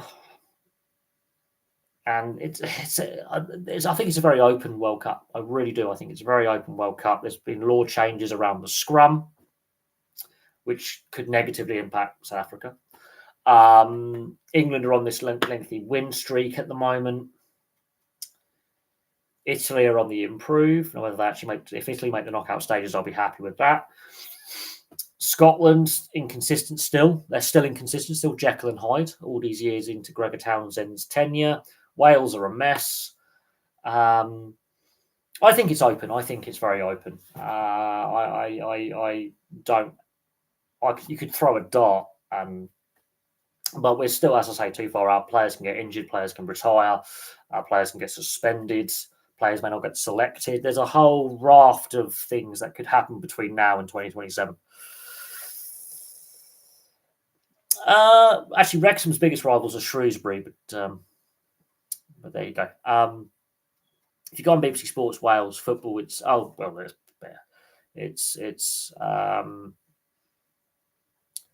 I wouldn't say Fiji are dark horses. I think that might be stretching it a little bit, but they can definitely cause upsets. And on their day, they can pull it out the hat, yes. But I don't think they've got enough depth and enough structure in their game to win. But they'll be fun to watch. Of course, it's an expanded tournament as well. Honestly, I think we're too far out. I think a lot is going to happen between now and then. A lot's going to happen in the next 2 years. You've got next year, you've got the Six Nations, you've got the summer internationals, or the winter tours, as the Southern Hemisphere nations call it. Then you've got the autumn internationals again, or the spring tour, as the Southern Hemisphere nations would call it. And then you go into the World Cup year.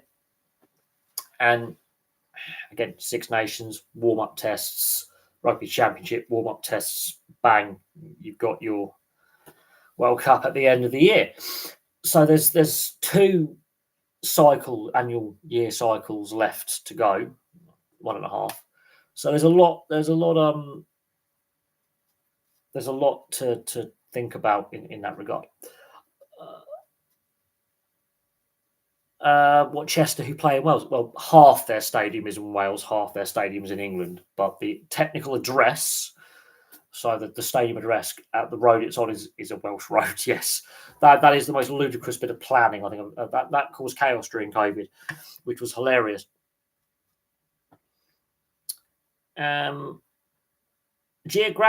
Wrexham's biggest rivals are Shrewsbury. Chester might be closer, but Shrewsbury, because Chester FC is a Phoenix club of the old Chester Football Club, or the old Chester City. So it's Shrewsbury. Because Wrexham spent more time in the Football League and Shrewsbury in the Football League, it's Shrewsbury. They really hate each other.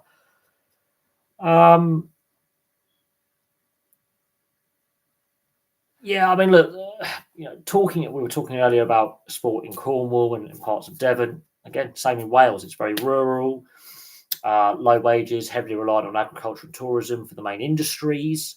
which are both very seasonal, low incomes, and a lack of transport and urban infrastructure. Yeah, it does create issues there. And investment is a big part of it, and then the quality level as well. Yeah, but yeah, the English league system, again, Wales is very, very similar to the Southwest, very rural.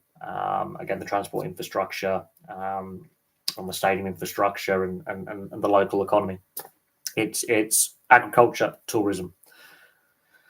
That's basically the two main economic mainstays in vast areas of Wales, and so that's seasonal work, that's seasonal economies, and there's not a lot, not a lot of not a lot of money floating around in that regard. So that's something that we've discussed before. And it's something that does hold Welsh sport back a little bit. But you've got to look at some of the great football players you've represented for Wales. A lot of them, ironically, have come from North Wales, like Ian Rush, Neville Southall, just as two examples. Admittedly, they played in Merseyside, but they're from that area of North Wales. But the majority of top-level Welsh athletes come from the south and the border areas with England, especially in the southeast, central, and and even then, a lot of those areas are still very rural, ex-industrial mining areas. There is a lack of employment. So yeah, there is unfortunately, issues in regards to investment, infrastructure, and overall the accessibility and viability as well. So yes, there's a reason why in the Welsh League attendances are low, and average gates are not very big, and why the game is pretty much semi-professional at best in the Welsh Premier Division. And those clubs that have got bigger fan bases and of a bigger size, like your Cardiffs and your Swanseas, your Wrexhams, your Newports, play in the English League system. It's economics. They would basically fold in the Welsh League system. There just isn't the money there. Now, yes, there is an argument for including the Welsh clubs in the English League system and merging the two league systems together. But again, does that solve a lot of the problems? It's something to consider. The Northern Welsh clubs, if it's that area around Flintshire and the Menai Bridge and Holyhead and that part of Northern Wales that's near Merseyside and Cheshire, then there is an argument about those clubs potentially entering the English non-league system and then working their way up the footballing pyramids into the English league system. There is an argument to be had there. Because the travel distances between that area of North Wales and the major population centres in northwest England and the North Midlands are not a million miles away. Because it's you cross the River Dee and then you're in Birkenhead and you're in Chester. So there is an argument for getting them back into the English league structure, and the economy that goes with that. But it's up to the Welsh FA and the Welsh league system to work out a direction of travel, and it's got to be sustainable. And I think with where things are at right now, with the economy as it is and disposable income as it is and the cost of living and everything that goes with that, it's very difficult for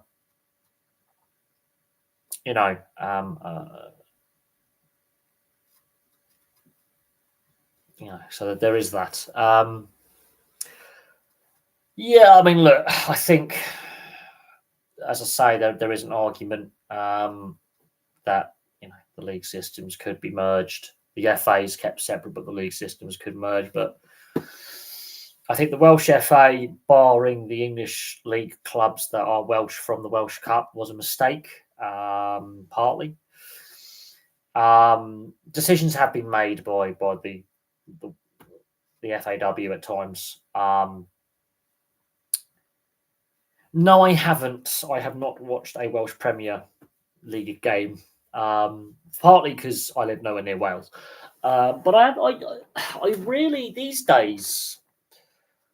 I mean, it's been a long time since I've been to a live sporting event. Although I am tempted to go to maybe a couple of county cricket games at Surrey next season, because the Saturday is free entry after in the afternoon session at the Vauxhall Oval, at the Kia Oval, in South London, which is easier for me to get to. It's literally a train ride and a tube and one stop on the Victoria line, and I'm there. So I am tempted to go to some county cricket next year. But I haven't even watched on the TV. But I think going at the moment, I can't justify the expense of going to a live sport event. I can't justify the expense.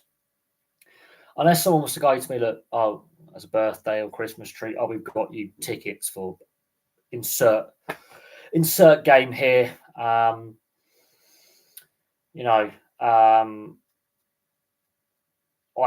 can't justify.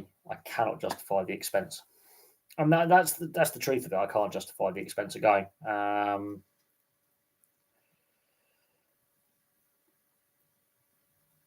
So there is that, and I don't get me right. I do love my sport, and I do love watching sport and dissecting it and looking at what's going on and the growth of some sports, the struggles of others. It's always interested me, especially team sports, be it motorsport or the contact team sports. Cricket and baseball. I mean, I even watch baseball. I'm being honest. I will watch Major League Baseball. I will watch the odd game here or there. It's not my favourite sport. I think there could be improvements made, and to the league and to the sport, but we'll see what happens post 2027, because it looks like they're going to have a lockout.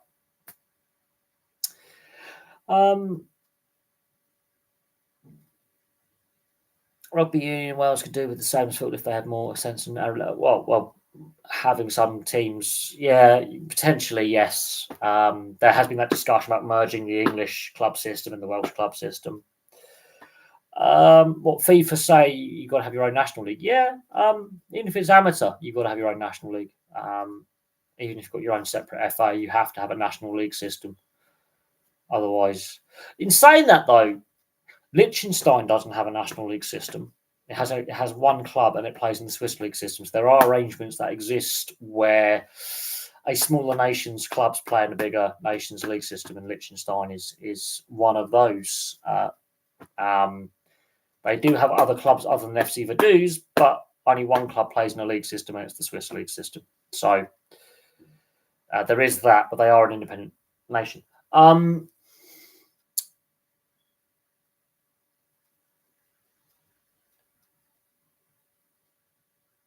Yes, Monaco, I think, is one of the few nations that doesn't have a national team. And again, its only club, AS Monaco, plays in the French league system. Partly because part of the stadium is actually in France and the training base is in France, and all the players, technically, it's a weird relationship. It's a weird kind of relationship there. Well, they've got separate football associations. That's why. Now, the reason why the game actually goes fully professional is there was a threat to have a British Football Association way back when, which covered Scotland, England, Wales, and obviously what becomes Northern Ireland, because the Republic of Ireland becomes a separate nation after the Irish Free State, and then it changes its constitution. But when the Football League is about to be founded and professionalism is allowed, which is a few years before the Football League is founded.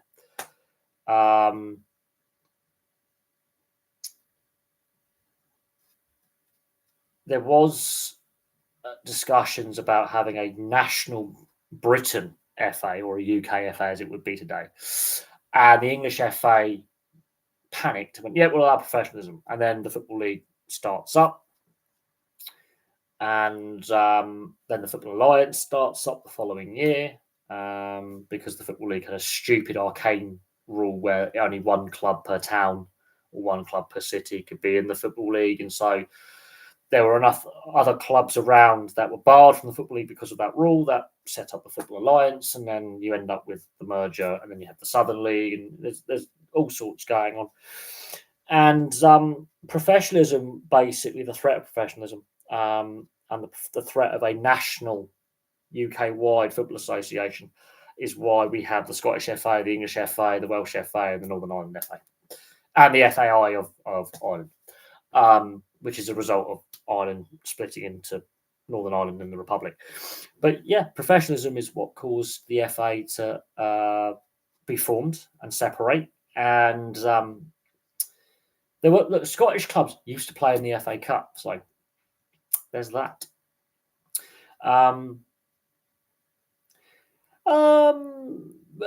You could argue that, but ice hockey, I think, is outside the Olympics. Ice hockey is the only sport where we play as a unified nation because we have a unified league system. That's the only professional sport I can think of.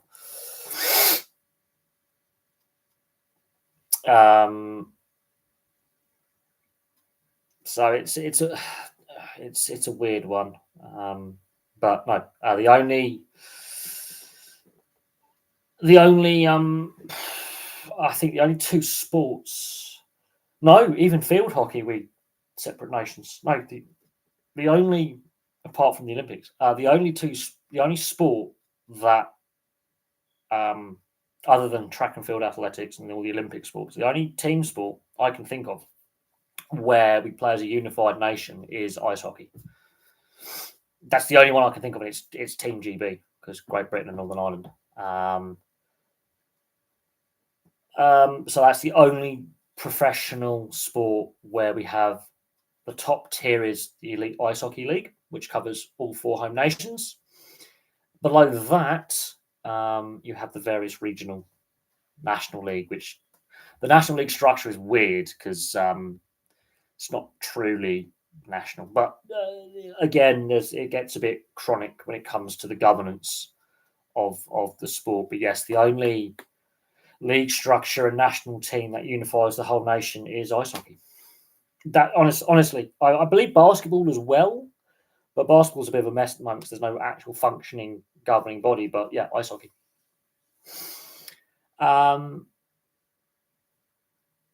Yeah, because Great Britain is the main island and Northern Ireland is Ireland because the island of Ireland.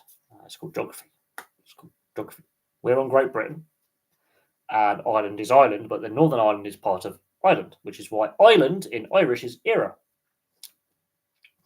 And it's called the Republic of Ireland, which is our land, basically translated. I'm not even going to go into trying to translate Gaelic and English and Scots Gaelic, and it's just a mess. But yes, Ireland basically means our land in Irish. It's Ireland is an island that's split into Northern Ireland and the Republic of Ireland, also known as Era, which is just the Gaelic way of saying Ireland. Which is our land, which is just, yeah, that's how and Iceland is the Nordic way of saying an island, which is our land, because language is stupid. Language is stupid. I just love things like that. It's just mad. But yeah, what's Gary Neville done now? A friend of mine, she's very Scottish, and she's a very much a Hibs fan, a Hibs tragic. But we have great sports banter. Like it is, I would say Andy Robinson potentially gets in a United GB team, at least in a squad.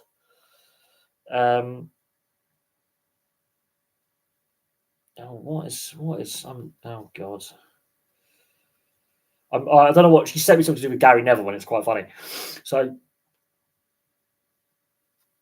how is Gary Neville at the F1 and on their broadcast? I don't know, but apparently that's a thing. Basketball is just Great Britain, Ireland, includes Northern Ireland in basketball, field hockey, and rugby. Not with Liverpool, no. No, but in general, how he's played throughout his career, and for the most part, when he's fully fit and playing at his best, I think Andy Robinson, um, you could argue, um, is a decent enough player. When he's at his best on his day, he could quite easily make a GB kind of squad. But the way Liverpool have got problems, we've discussed that. I think it's very simple. They've completely changed the locker room dynamic.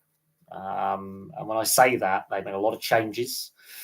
I think the Alexander Isak transfer saga, which is what it became, I think it became quite toxic. And I think senior players within the Liverpool dressing room and within the existing squad, I think we're looking at that going, do we really want that kind of attitudes around our club? I think Newcastle were wise to get rid of him.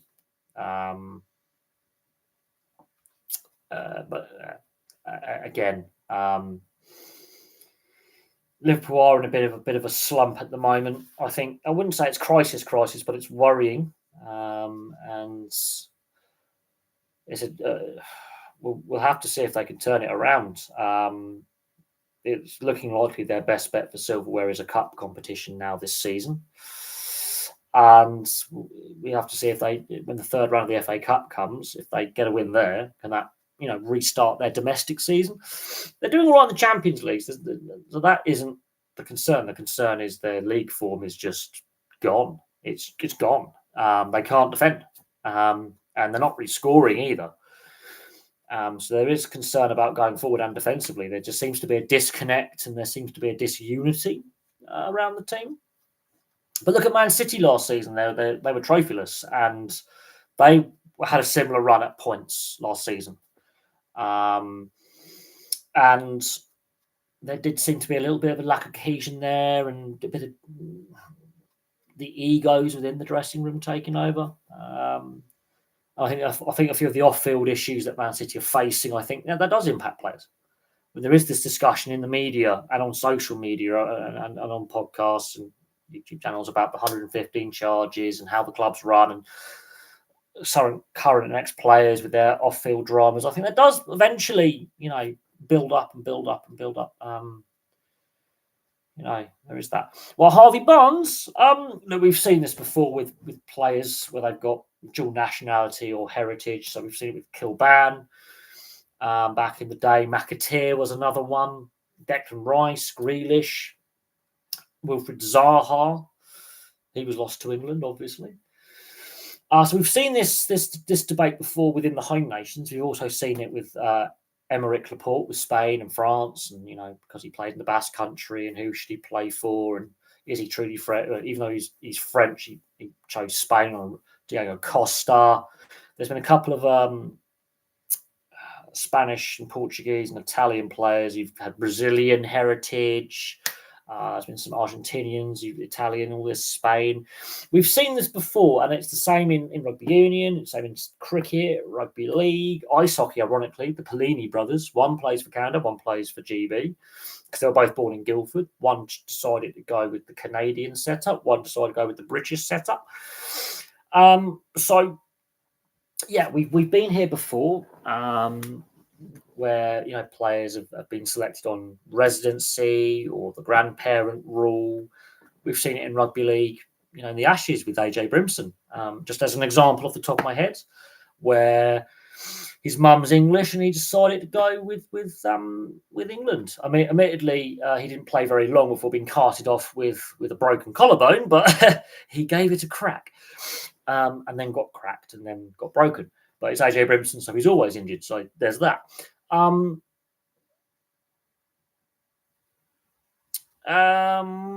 with Harvey Barnes stealing a potential spot from a Scottish player who's been developed through the system?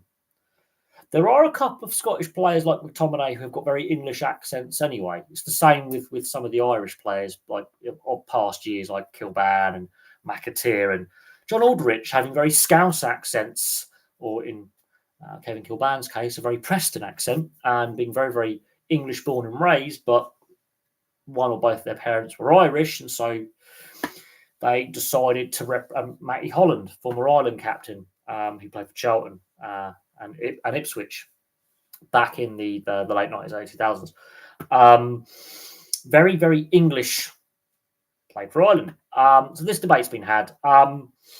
You could argue, yes, he's debating it partly because he can't get into the England squad, and he's not playing well enough to be selected for England. Could that be a negative for Scotland then, if he decides to switch allegiance? And let's say there is an injury or there is a player who's a little bit of form and who's currently part of the Scotland setup, and because Harvey Elliott plays for Liverpool, plays alongside Annie Robinson, Annie Robinson has a chat with Steve Clarke. Steve Clarke may like how he plays, but then yes, he is nicking a squad spot from a young Scottish lad who's come through the Scotland youth system, under 17s, under 19s, under 21s. Even if they have been born in England, they've represented all the way through the youth structure. You could argue that, but then you could look at Declan Rice and Jack Grealish having gone through the Irish youth system and then decide to play for England.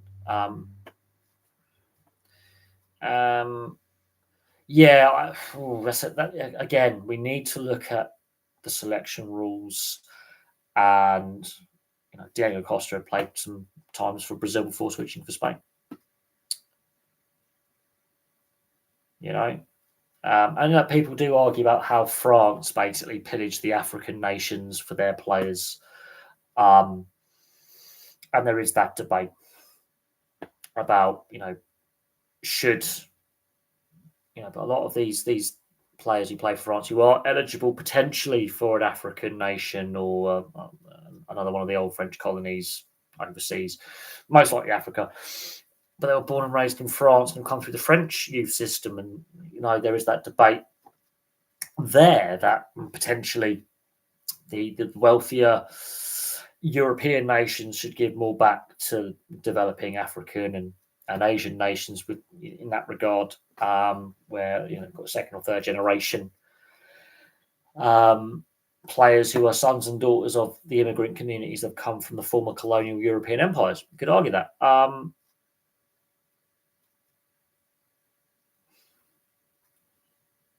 They would. Yeah, Senegal definitely would. All the West Africa, Cote d'Ivoire already have a very strong side. Nigeria, ironically, and Ghana, ironically, if a couple of players who are eligible to play for England decided to represent, they would, historically as well. Cameroon, yeah, all of them would be ridiculously good, ridiculously.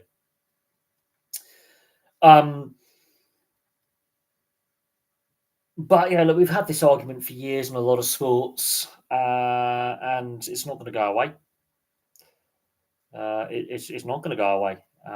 Di Stefano is the historical example of a player who actually played, I think, for three different nations: Italy, Argentina, and Spain. Alfredo Di Stefano. So this argument is not new. It's been around for a very, very long time, and it's a fair argument, it's a fair debate to have, and we've got to have a common sense kind of. If you decide to play for that nation at youth level, you've got to stick with it. They suddenly qualify, and suddenly it's the Congo, not the DR. So it's not the former Zaire, it's Congo. Yeah, a lot of them are suddenly going, I'm going to, the team, and I don't like that. I don't like that they suddenly switch allegiance. I don't like that. They haven't been part of the qualification process. They haven't helped the nation and the team get to where they are now currently. Don't like that. And this is where the Harvey Elliott thing, he's waited and he's now pondering it, because he's not going to get into the England team right now, not with how he's playing. He's not even close.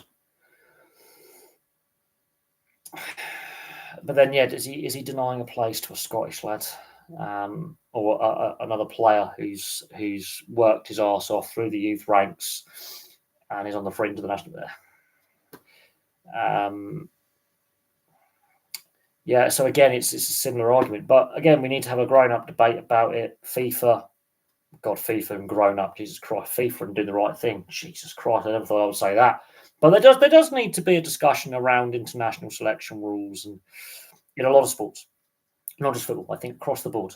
Oh yeah, the old Infantino. Today I feel disabled. Tomorrow I feel homosexual. It's it. In, honestly, jokes aside, I can see that. I can see Infantino going, today I feel Swiss because he is, but he's got an Italian name. Tomorrow he's Italian, and that again is a big thing.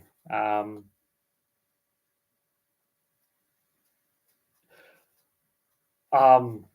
oh God, yeah. Today I feel disabled. I was like, well, Infantino, you're in Qatar, so if you say tomorrow I feel like I'm a member of the LGBT community, they're probably going to stone you. I mean, and the fact that they pretty much shoehorned Saudi Arabia in for the 2034 World Cup, Lee, just the way all that's been done, it makes Sepp Blatter and his governance of the game look pretty decent, to be fair. England's squads are just really hard to get into. Look how many on it. Yeah, look, I think we have been graced with a lot of talent coming through at the same time of a high standard.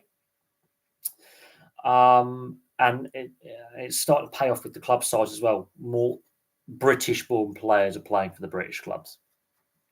And there was a point where the number of players taking the field dropped to about one in three players could represent the home nations. That has risen significantly in the last 5-10 years.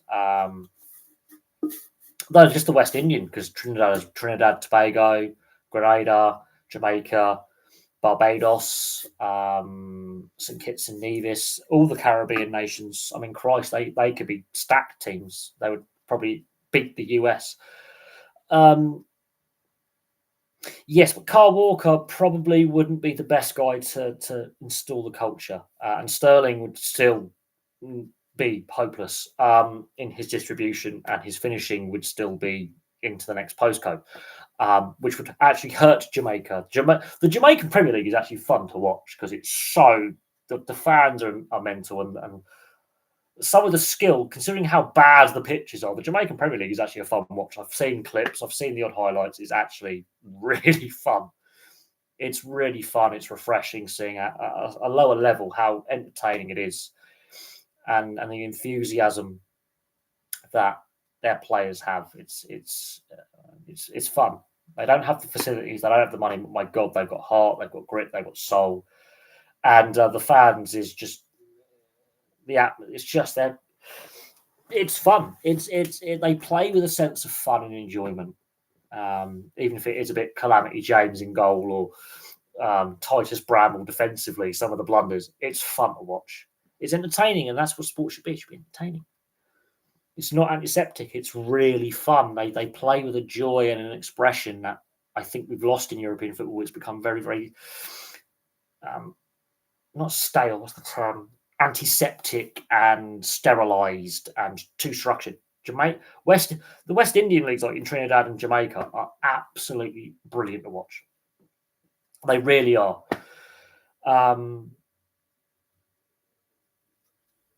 So that's kind of fun. Oh, Steve McLaren, I'm surprised he's even still getting coaching gigs. I really am with Steve McLaren.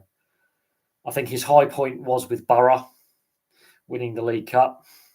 Obviously, he had his stint with AZ Alkmaar where he tried to pull off the worst Dutch accent ever. But his time with England damaged him. I don't think he ever recovered from that. He got the England job with what he did with Middlesbrough and making that European final and winning the League Cup.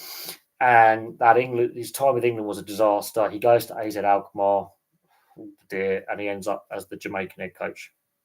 He did do it well. Was it AZ? No, it was 20, wasn't it? Yes. Yeah, but I do think his high point was as Middlesbrough manager. And the England stint, I think. The Dutch league is not as competitive as it should be, but yes, he did win with FC20, which obviously stops Feyenoord and PSV Eindhoven and Ajax winning all the time, which is, I think, important. But that Dutch accent he did in the interview, it's like Joe Barton with his French accent at Lille. It was yeah, yeah, just mm, yeah.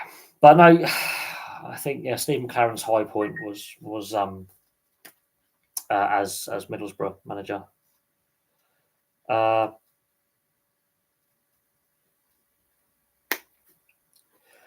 but Joe Barton. I mean, look, he's a very divisive figure. There are a few things that, yeah, okay. Unfortunately, some of us have that guilty pleasure of actually agreeing with people like Joe Barton on the occasional topic. But a guy who got an 18-month ban for breaching betting rules, potentially betting on his own games, wasn't given a life ban though. But he had 1,800 odd betting breaches when he was playing for, was it Rangers he was playing for? He was playing up in Scotland, I remember that. Domestic violence allegations. He's been in prison for assault. I remember the game against Man City where he was playing for QPR and he decided to fight the entire Man City team. He's very controversial. He's outspoken. But yeah, there's been a lot of there's the proven allegations that have been proven in court with the assault conviction, the hate mail he's basically been giving it. Eni Aluko is a shocking pundit. We can all agree on that. She's not great on the TV as a pundit. She is a DEI inclusion. We know that. She's not great. It damages the women's game with her and women's sports media personalities with her when we've had great female pundits and presenters. Eni Aluko, she's not very good. Doesn't matter her gender, her background, ethnicity, whatever. She's just not very good at her job. So, okay, he can criticize saying she's not very good at her job, regardless of background. He brought her background into it. He brought her gender into it, which I don't think was right. She's just not very good in the media. Decent player when she played, considering the level of women's football at the time. Not so great on the articulating her points and presenting. Doesn't work well on camera. In fact, she's just not very good. And then you can argue that's the broadcasters going with that diversity agenda, the forced DEI inclusion, which has, I think, backfired spectacularly with the quality of TV presenting, TV production, and there has been some pushback because it does. DEI has been proven, regardless of your background, to fuel further division. It's been proven. Studies have proven that. Studies have proven that the DEI inclusion policies have actually created further discontent, further disillusionment, and have definitely made things worse. Yes, just we have things enshrined in law like the Equalities Act, for example, where you don't need those kind of workplace policies because the law already has it in place. It's the enforcement of the law needs to be better, but that's a separate argument.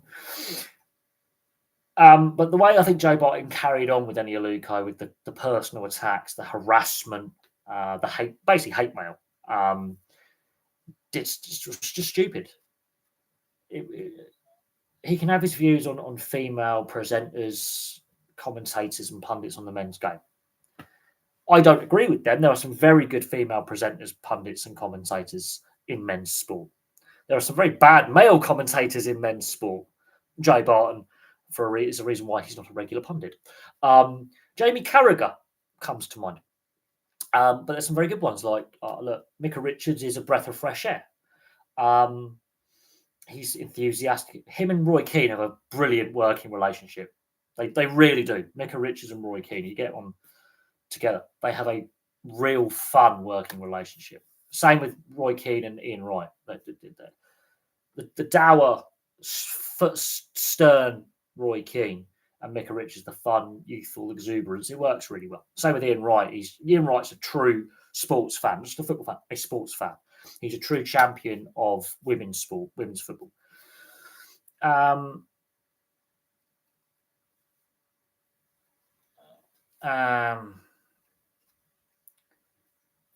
Look, Joey Barton is he's a character. He's an idiot.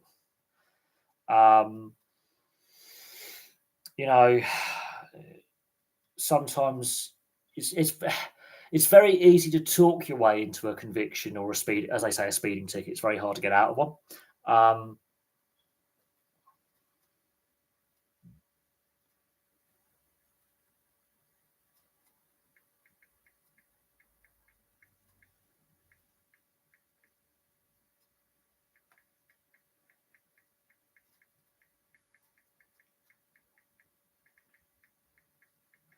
Hang on one sec. A friend of mine's just got a new phone and has managed to misplace all their contacts because they didn't do the transfer app transfer thing. But they've gone from a Android to an iPhone, and I don't think that necessarily works with your contacts on the SIM.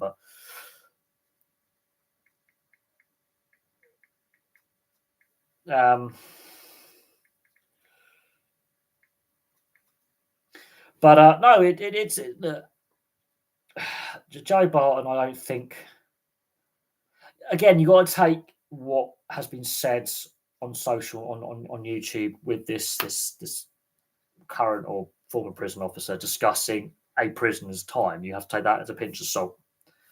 Um, the prison service right now is under a lot of pressure, partly because of funding issues and training issues, but also there's been a lot of negative headlines about prison officer conduct. You've got to take that with a pinch of salt. You've got to take that with a pinch of salt. But I take what Jay Barton says again with a pinch of salt as well. He's just very controversial, and honestly, there's a few individuals in the sports media who are exceptionally controversial. Of that, we can all agree on. We can all agree on that. I think Jay Barton is a bit more controversial than some others, but there's a history of in the sports media of controversial figures saying and doing things and having legal issues, be it libel and various other things off camera. Um, yeah, look, I think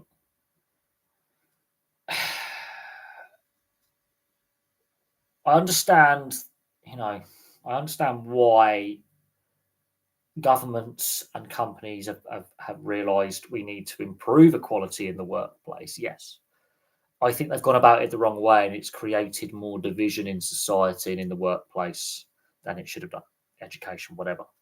I think the idea was a good idea, but the actual implementation and consequences are far reaching and damaging. I think that's the best way just to talk about DEI in sports or in industry or in politics or in TV. I understand why there needed to be changes. We have the Equalities Act in this country. In fact, most countries have gender equality and race relations legislation equality, as in equality acts or similar legislation. It's about enforcement. It's about enforcing that so that companies and institutions and the media and sport, whatever, give fair opportunity to everyone.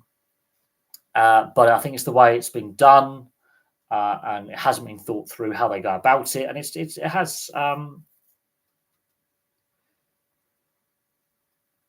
Yeah, it doesn't improve quality, no.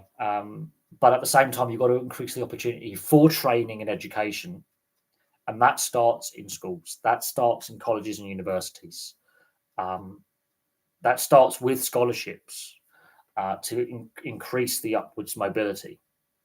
At the same time, you cannot, at the same time, whilst doing that for the minority groups, forget the majority, which is what has happened in education and in the workplace. And I'm not going to go into the politics side and the social side of things. That is, again, a video for the other channel. But it has had its impact on broadcasting. It has had its impact on the quality of sports broadcasting. I'm going to talk on a sports standpoint, and it has had its quality on athlete development, coaching development, and that then on the sports side leads into community relations, and it's had negative consequences.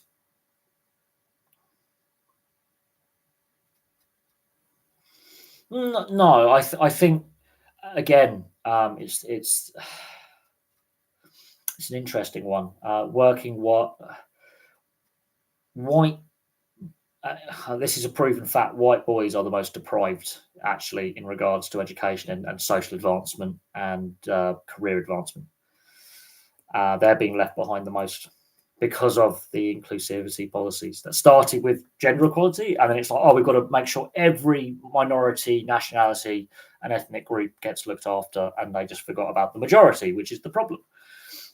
Young white men, especially in education and work and in university, are the most left behind. And it's not because young, like when I was a kid, not because we're thick. It's because we've been ignored in the sense for all the other minority groups. So firstly, it was gender equality. We've got to get that, and that was important, and then that should have been where it ended. Unfortunately, because of negative things that happened with the Afro-Caribbean community, with the Brixton riots and the Tox Death riots in the 80s, and the Windrush generation being badly treated by the authorities, basically, and those within the trade union movement and the workplace as well. There was panic whereby, oh, we've got to improve the educational and workplace opportunities for the Caribbean community. And they're a fantastic, I love the Caribbean community. I work with a very fun, brilliant Jamaican man. And this is the second job I've actually worked with him at. Ironically, we follow each other around. He's so fun. He really is hilarious. He makes me laugh. I've got West Indian friends going back to when I was a kid, and I've always been around. I've always had a good relationship with the West Indian. I love West Indian food. I love their culture. Their joy for cricket is unbridled. It really is. It's fantastic. But I've also got good friends from all across Europe. And I've always had good friendships with South Africans of white and mixed race backgrounds, and even Black South Africans. So for me, I'm colourblind when it comes to the colour of one's skin. I go by the colour of your character, and that's how I see it. Because I've got mixed race relatives. I've got relatives who are half Japanese. I've got relatives who are half Indian, half English. So I come from a mixed race family as well, with extended family. So I've always been colourblind when it comes to anyone. I go by the colour of your soul. If you're a good person, I don't care what skin tone you got. I don't care how you pray to your God. What I care about is, as I say, the colour of one's soul. And if it's a dark colour, it's not good for me. But if you've got a good, if you're a good person, as I say, couldn't care less what your skin tone is, your religion. If you're a bad person, you're a bad person. End of.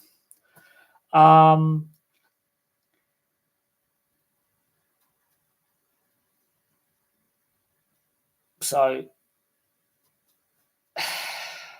but again, I think that's a cultural thing as well. I think that's the family dynamic. I think there's a lot to it. And again, there's lots. We're getting off the sports topic, but it does translate into sporting achievement as well.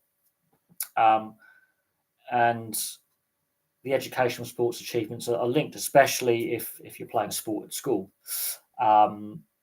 And this is where the stereotypes that rugby league players and football players are thick, and rugby union players and cricket players are seen as more educated because of the dynamic of the private school versus state school stereotypes. And that isn't true to the case.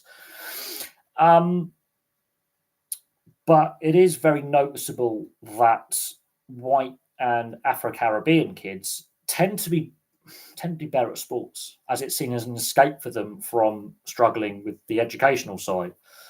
They seem to achieve quite well in the sporting field, whereas Asian students, be it Oriental Asian or subcontinental Asian, so your Indians and your Hong Kong Chinese, that kind of thing, they seem to do better academically. Although obviously with the subcontinental Asians, cricket is a big thing and field hockey is a big thing. So they seem to enjoy them, but that's a social thing as well with with bringing their cricket culture and their. But again, I've had this argument before on the channel on live stream. Was like, why don't Asians, like Indians and Pakistanis and Bangladeshis, why they're not getting the opportunities in football? Because they're not interested in playing. They're not interested in playing. Then when I was at school, the Asian kids, the Indians, the Pakistanis, the Bangladeshis, the Sri Lankans, cricket. They loved playing cricket. Football and rugby, they didn't want to play. If they did, it was compulsory, but they weren't good. They didn't enjoy it. And they never made the first team, or even the seconds. A lot of them struggled to make the third team. And they weren't interested. Same with football and same with rugby. But it came to field hockey and cricket, bang, they're all in the firsts. All of them.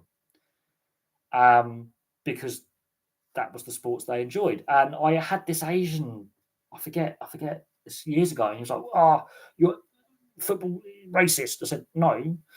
Every Asian lad I've come across, be it at work or at school or through friendships, cricket and field hockey, yes. Now, they will support football clubs and they will watch rugby if you take them along, or ice hockey. If you take them along, they'll watch with you. They're more than happy to ask the questions about, okay, how is the sport played, etc., etc., etc.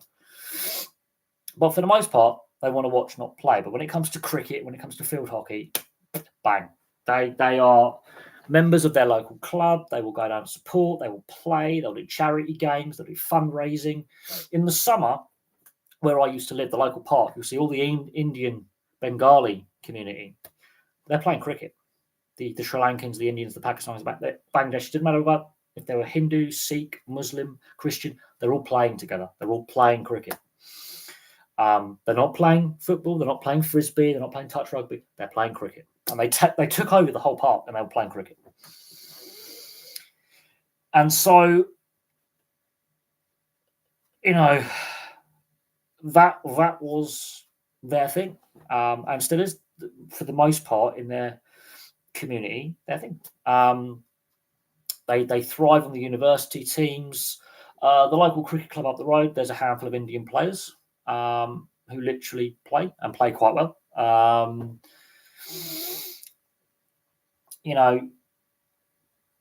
So the opportunity is there for a kid of Asian descent to play, volunteer as a referee, linesman, club official. They're interested in the cricket. They're interested in field hockey. It's facts. It is facts. You get to a South African. What are they going to play? Rugby union, cricket. That's the two most popular sports in South Africa. Doesn't matter of your background. Doesn't matter if you're white, Asian, mixed race, or black. You're going to be playing cricket, rugby union, because they're the compulsory sports at school as well. They're also good at track and field and swimming and other forms of athletics, but they're your two most popular sports, and it's borne out. And so it's facts. There was a prominent Indonesian kid in Man City's academy. Yes, I saw that on social media. The young Indonesian lad who's gone on to quit football. He was playing. He was a professional. He was getting paid. I think he went out on loan to a couple of clubs, played a handful of first team appearances, and he's decided, you know what? I'd rather be a lawyer. And I think he was at the academy and it just didn't work, and he just didn't enjoy it because he wasn't progressing.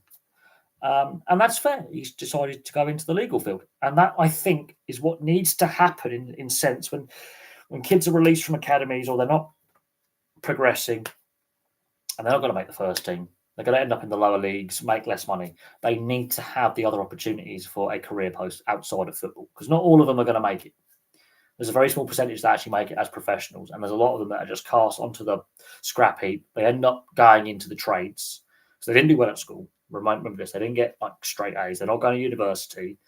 They end up, working factory work or labouring, or they end up on building site, end up on the tools, and they play non-league community level. They might end up being scouted and end up with a professional, like Jamie Vardy or Ricky Lambert ending up with a professional contract. Grant Holt, another one who, after being told they weren't good enough for the professional game. Those three are prime examples of why you shouldn't be given up on. But that's beside the point. And of course, Jamie Vardy, I think, is the success story, the real success story, and Ian Wright is the other success story from years past, being given up on, not turning professional till his mid-20s. And that is part of the argument where I think a lot of these academy systems and the big clubs give up on players too soon, discard them, and there's a big argument about, do they do enough for the post-player welfare? And does the PFA assist enough either? And we see it in rugby league as well, where a lot of the young lads, especially in the NRL, they don't make it to first grade. They toil around in the New South Wales and Queensland Cup. They might come over and toil in the Super League, maybe in the lower levels of the game across bush leagues, regional leagues. But they struggled at school. They didn't do the best, and they end up in menial labour jobs, factory work, working on infrastructure projects as tarmackers or demolition or whatever it is. But they still play at the lower levels. But, they weren't necessarily, if they were released and they didn't work out as a professional, because they didn't reach that quota of professional games or whatever it is, that they're not looked after enough in that transition. And they're not given...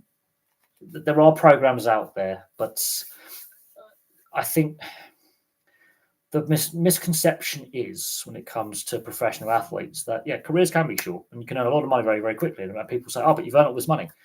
The problem is, when you're very young and you get given big contracts very, very early on, you're earning big money very, very quickly. I don't think necessarily they're all the best advised. And I don't think, when you got all that money very, very quickly, what are you going to do? You're going to make mistakes. You're not going to spend your money wisely. Not every player is well advised. Not every young person is very sensible with their cash. I know I wasn't sensible when I was younger with money. And I'm, feeling the effects of it now all these years later. And it's very, very easy to spend a lot of money without realising you're spending it. And I think there is a lot of pressure put upon them. And look, Wes Morgan is another prime example. But, there are a fair number of players who've ended up going to the non-league and then making their way back to the professional levels of the sport. If not in England, potentially overseas. And of course, Jamie Vardy is the prime example of a guy who became a clutch superstar for that purple patch he was in between 2012, 2013 to, I'm going to say 2021. One of the best players in England. It was an 8, 9.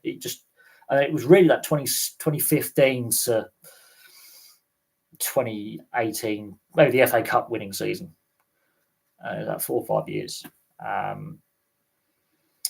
Again, he came and became a cult hero. Those kind of stories do happen. But Ian Wright is the original example that a lot of people will go, he didn't turn professional until he was 25. And that's with Crystal Palace, and then the FA Cup final and the FA Cup final replay in 1990, and then obviously Arsenal pick him up, and the rest is history with Ian Wright. Fantastic. He was a fantastic player. It was a pity that he turned professional a lot later in life, but he was given up on, and he struggled to find his way in the world. He credits football with steering him away from the path he was on at the time.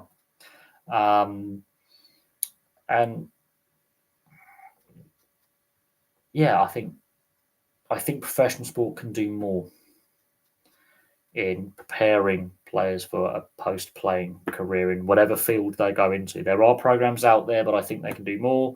There's enough money in professional football, for example, and of course the major leagues in North America, and now the NRL and AFL in Australia, for example, where they should and could do more.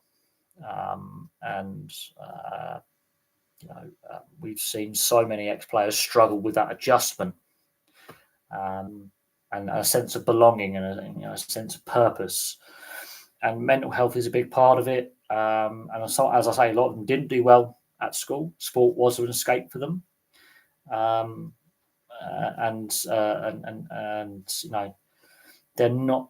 I don't think enough is done to help with that transition and make sure that they have a stable footing post career. English players need to go overseas to get more game time because it's getting harder and harder for the time in the field. I think that's a good sign that it's becoming so competitive that now we're seeing players that have come through the English, the Scottish, and the Welsh systems, and even Northern Ireland for that matter, going overseas and getting signed. There's even Irish players going overseas and playing quite well.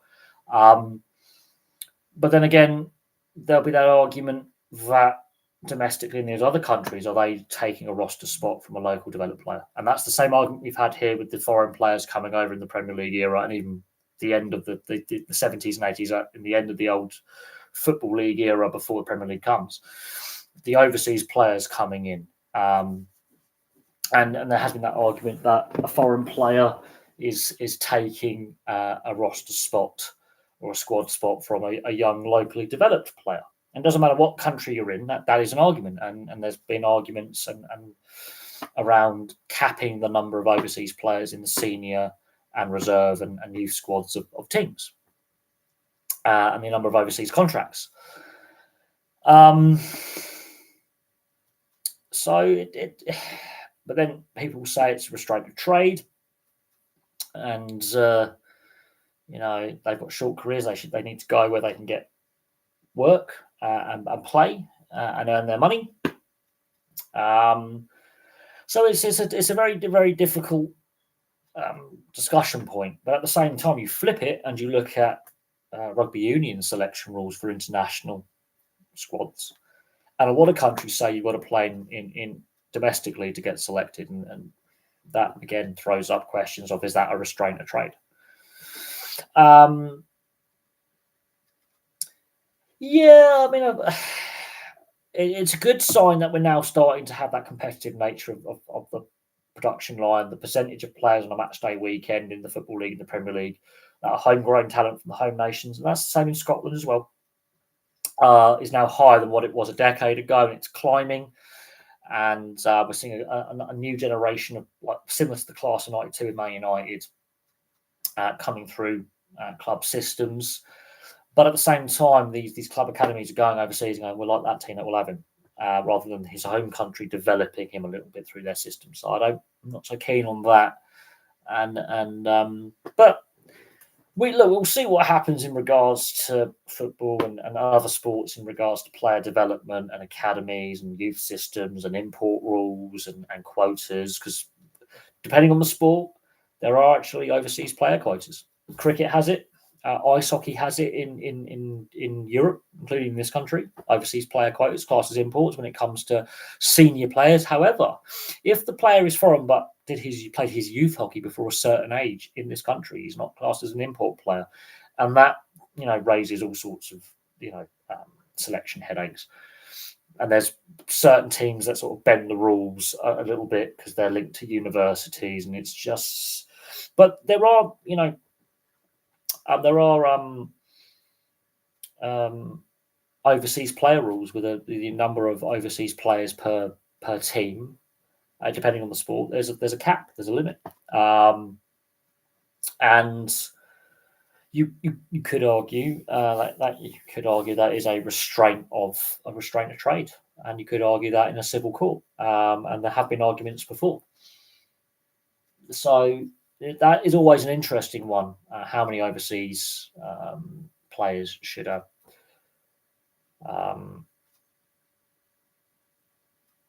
You know, should you allow per team, per league, and how what classifies as an overseas trained player, and what age do they have to come over to start playing? There's a lot of discussion around that, and football is one of those sports where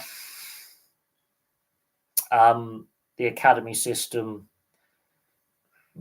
they are, you know, with the youth rules and youth transfers and things, I think there needs to be better regulation there. I think young players below a certain age shouldn't be taken from their country of origin. I think there needs to be better rules there and better protections there.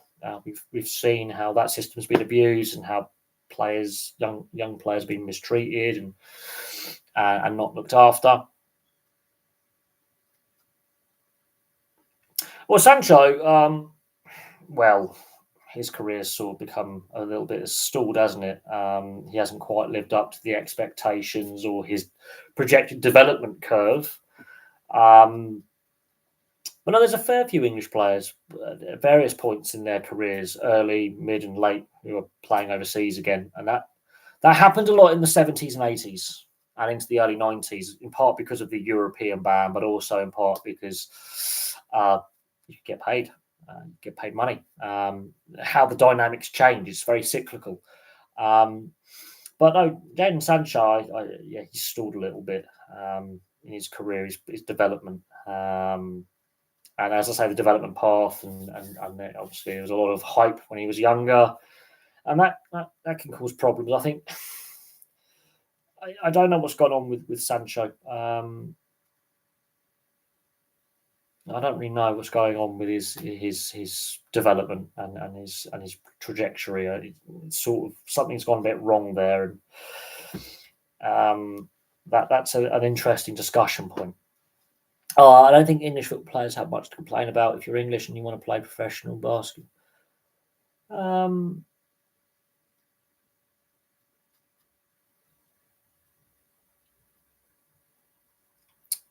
What English football players? I mean, look, I think there's been those that have gone abroad and it hasn't worked out for a variety of reasons. Dele Alli being the recent one. Joe Hart didn't have the best time in Italy, but his career was sort of a low ebb at that point. But there've been those that have gone abroad. I wouldn't say just English, but British players. McTominay, fantastic player, isn't he? He's a bit of a cult hero in this household, and Scott McTominay. He got regular vitriol when he was at Man United on social media. He goes to Napoli and it's all different, isn't it? He's happy, and someone who's happy is going to be more productive. If you are happy, you're more productive. If you're unhappy, your productivity disappears. You just clock in and clock out. You do the bare minimum. If you're happy, you're more productive, and that is clear with McTominay. He's happier. He's enjoying himself, and you look how he's playing for club and country. Whereas before, you could clearly see that he wasn't happy and he wasn't enjoying himself and he's less productive. For some reason, Manchester United is where you go to destroy your career, apparently. It's become a very toxic environment for a lot of players. Harry Maguire, before 2018, Leicester, he's doing really well. He's developing really well as a young centre-back, obviously with his time at Hull as well. Leaves Leicester for Man United, and it's all gone a bit pear-shaped. He's been there a long time now, but Phil Jones, admittedly injuries, Luke Shaw, these were all regular England first-teamers, and now one's retired, one's a cripple, and one is barely getting a sniff for club or country. And Phil Jones, obviously, as a youngster, a lot of hype about him as a Blackburn player. He could play in defensive midfield or in centre back, and then a lot of hype, raw, unfinished article. And Man United come calling towards the end of the Fergie era, and he had his spells where he was really good, and then he had his injuries, and then the current situation is a mess, and he retired, and you could argue he had a very successful career in regards to the trophies won, but injuries destroyed his career. But then he could never get fit, and then you've got to ask why he could never stay fit. And again, injuries can become persistent and chronic. Like Ledley King at Tottenham, his knee injury got worse and worse, and it became a very difficult condition for him to manage, and he retired young.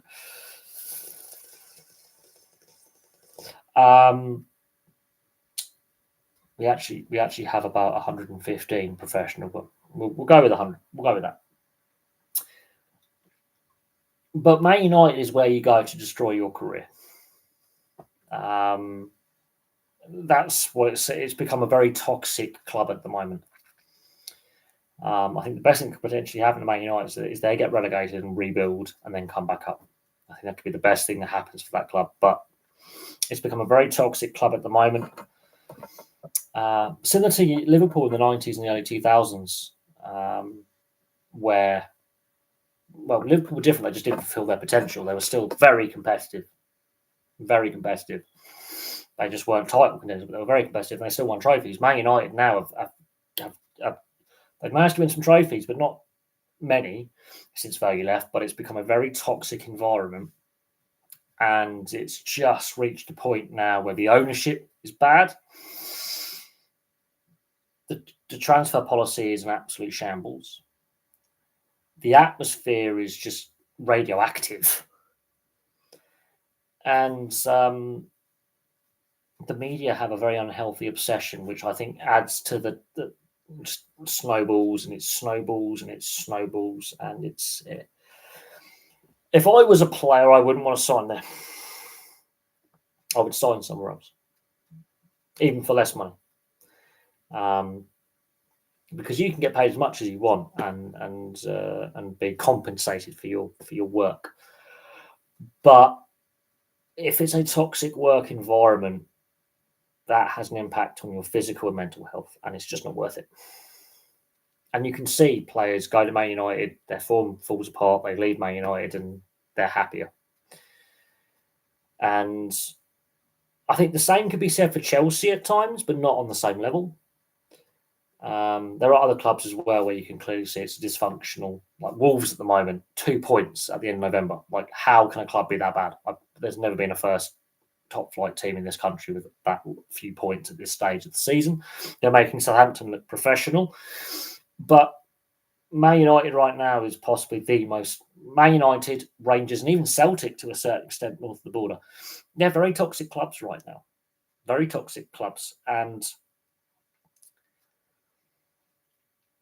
that is having an impact on the players. Rangers and Man United are the two very toxic clubs at the moment. Celtic have got their issues with the fans getting unrest there, and there's issues with the fans and the board and some decisions taken. And even though the club are second in the SPL, the fans aren't happy. But no, Rangers and Celtic, Rangers and Man United, very, very toxic right now. Liverpool just having an off season. Man City had an off season last season. But these are long-term issues with toxicity, long-term issues with dysfunction.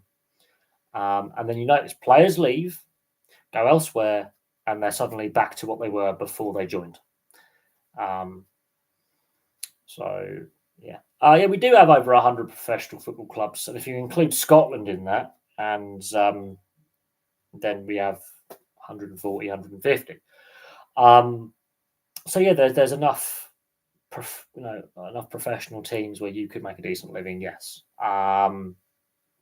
But there's also a lot of players want to challenge themselves with a different style, different culture. A lot of players want to be a bit more worldly and break the stereotype of being, uneducated and challenge themselves, experience new cultures. And I think that's a good thing. And I think that can only benefit England, Scotland, and Wales with and even Northern Ireland and the Republic by players branching out and being brave and playing in continental Europe where the English isn't the first language. I think it's good to see players, young players, being brave like that, both men and women, being brave and going, you know what, I'm going to play overseas. I'm going to give over. It doesn't matter what level, they're going to be brave, play, and even coach overseas as well. Will Steele and, of course, Graham Potter started their coaching careers overseas. So I'm all for that. I think that's a great thing. And I think that can only benefit the player. And then when they get selected for international duty, the national side as well. I think it's a good thing. Learn how to speak with a Dutch accent. Yes, yes, we could do, play some reels. She said, welcome to the Netherlands. People call us Holland, but Holland is one of the provinces of the United Kingdom of the Netherlands. Obviously, people, I think we all wear clogs and live in windmills. You see, in the Netherlands, we have a lot of fun stuff. So, cannabis, marijuana is legal. And also the possession of some ecstasy, MDMA, is legal for personal use as long as you don't sell, but you can manufacture. We are famous for the tulips and the smoking of the cannabis and the sex, the sex shops, the prostitution, the red light district. But you got to remember, in Holland, we play some real sexy football. I do like doing my Dutch accent. Yes, we are famous for windmills and clogs and the drug use and the sex and real sexy football. But I could do the German knock knock joke. Knock knock. Who's there? We will ask the questions. For the Reich. Nein. Das ist scheiße. I could do South Africa if you want. I could do a very good Afrikaans, kind of very thick. You're right, friend. Okay, my friend. I'm going to fucking kill you. I could do a very good South African because attempt, it's because you've got the Springbokke, the Springbok. We are like the best team in the world, the best team, right? We've got a good scrum, we've got the bomb squad, we've got the Blitzbokke in the sevens, and of course, we dominate up front, and we've got the big Razzie with the Brains Trust, with the South African Brains Trust. So we batted, we great team, the box, great, I used to do a very good South African, Afrikaans, working for Jacob. We like a bright and, right now, the rugby, we totally dominate. I'm totally vexed by the fact that Wales are not very good, and it wasn't really a challenge for our box today in Cardiff. So that is a bit of a problem. But my friend, I've got a lot of South African mates, and when I'm around my South African friends, I end up with an Afrikaans accent for a bit, and I will pick up their slang, and it's kind of fun. I know a few rude words in Afrikaans, and I'm not gonna go into that, but you've got to remember the Dutch play real sexy football. I can do a very good Finnish. Accent as well, but I'm not sure. Not sure YouTube is ready for Pekka Ratakallio. I'm not sure the internet is ready for Pekka. In Finland we learn to drive. Oh no, Afrikaans is the language. So you've got the Afrikaner. The Afrikaner are those of Dutch descent, and then you've got the English Africans of English descent with the English sounding surnames. Mostly, actually, ironically, a lot of South Africans of English or British descent are actually Welsh descent because of the mining, but that's another thing. But a lot of those who speak Afrikaans are from Dutch, so they play some real sexy rugby, yeah. I've actually got a few mates of mixed race South African descent as well. But I do like a good braai. I love a South African barbecue. You spend basically 2 days prepping it, a load of time cooking it, and about half hour eating it, and then you pass out. No, I've got a lot of friends under the Afrikaner background, which is really weird because of my family background and stuff. But it's good fun. Good fun. I seem to attract everywhere I go. I seem to attract South Africans, and in the part of the country I live in, there's a massive South African community. There's a South African shop up the road from me, which I do occasionally go to get built on, because I love biltong. But I'm going to leave Pekka, my Finnish personality, in Tampere in Finland, and I'm going to park the rally car, and we're not going to worry about Pekka from Finland. or as they would say, Swami. And my mum's got a very good friend from Finland, and she just tells me to stop doing the impersonation because it's really, really good. And the Finnish sense of humour is weird. It really is. But I do. Kimi Räikkönen is brilliant. Kimi Räikkönen is just who you want to impersonate. He's the ultimate person you want to impersonate who's Finnish. But then you've got Mika Häkkinen and Mika Salo, who are quite good because they have a little bit more humour in their voice rather than monotone. And of course, Mika Häkkinen's daughter is now signed up with McLaren with their youth development driver program, which is really cool because obviously Mika Häkkinen, two-time world champion, F1 champion with the McLaren team, and the fact that there's that continuation with his daughter having signed up with their youth development program. The fact she's a spitting image of him is generally terrifying. So there's another Häkkinen involved in F1, which is mad. South African biltong, you've got to get it. The best place to go for any international food in this country, bar none, is London's Borough Market. There you'll get the best. You'll even get wildebeest steak and proper biltong from Cape, made from Cape Buffalo, which is just, you'll be chewing for days. You'll have very strong jaw muscles, and you'll probably end up, growing in size and being a South African second rower.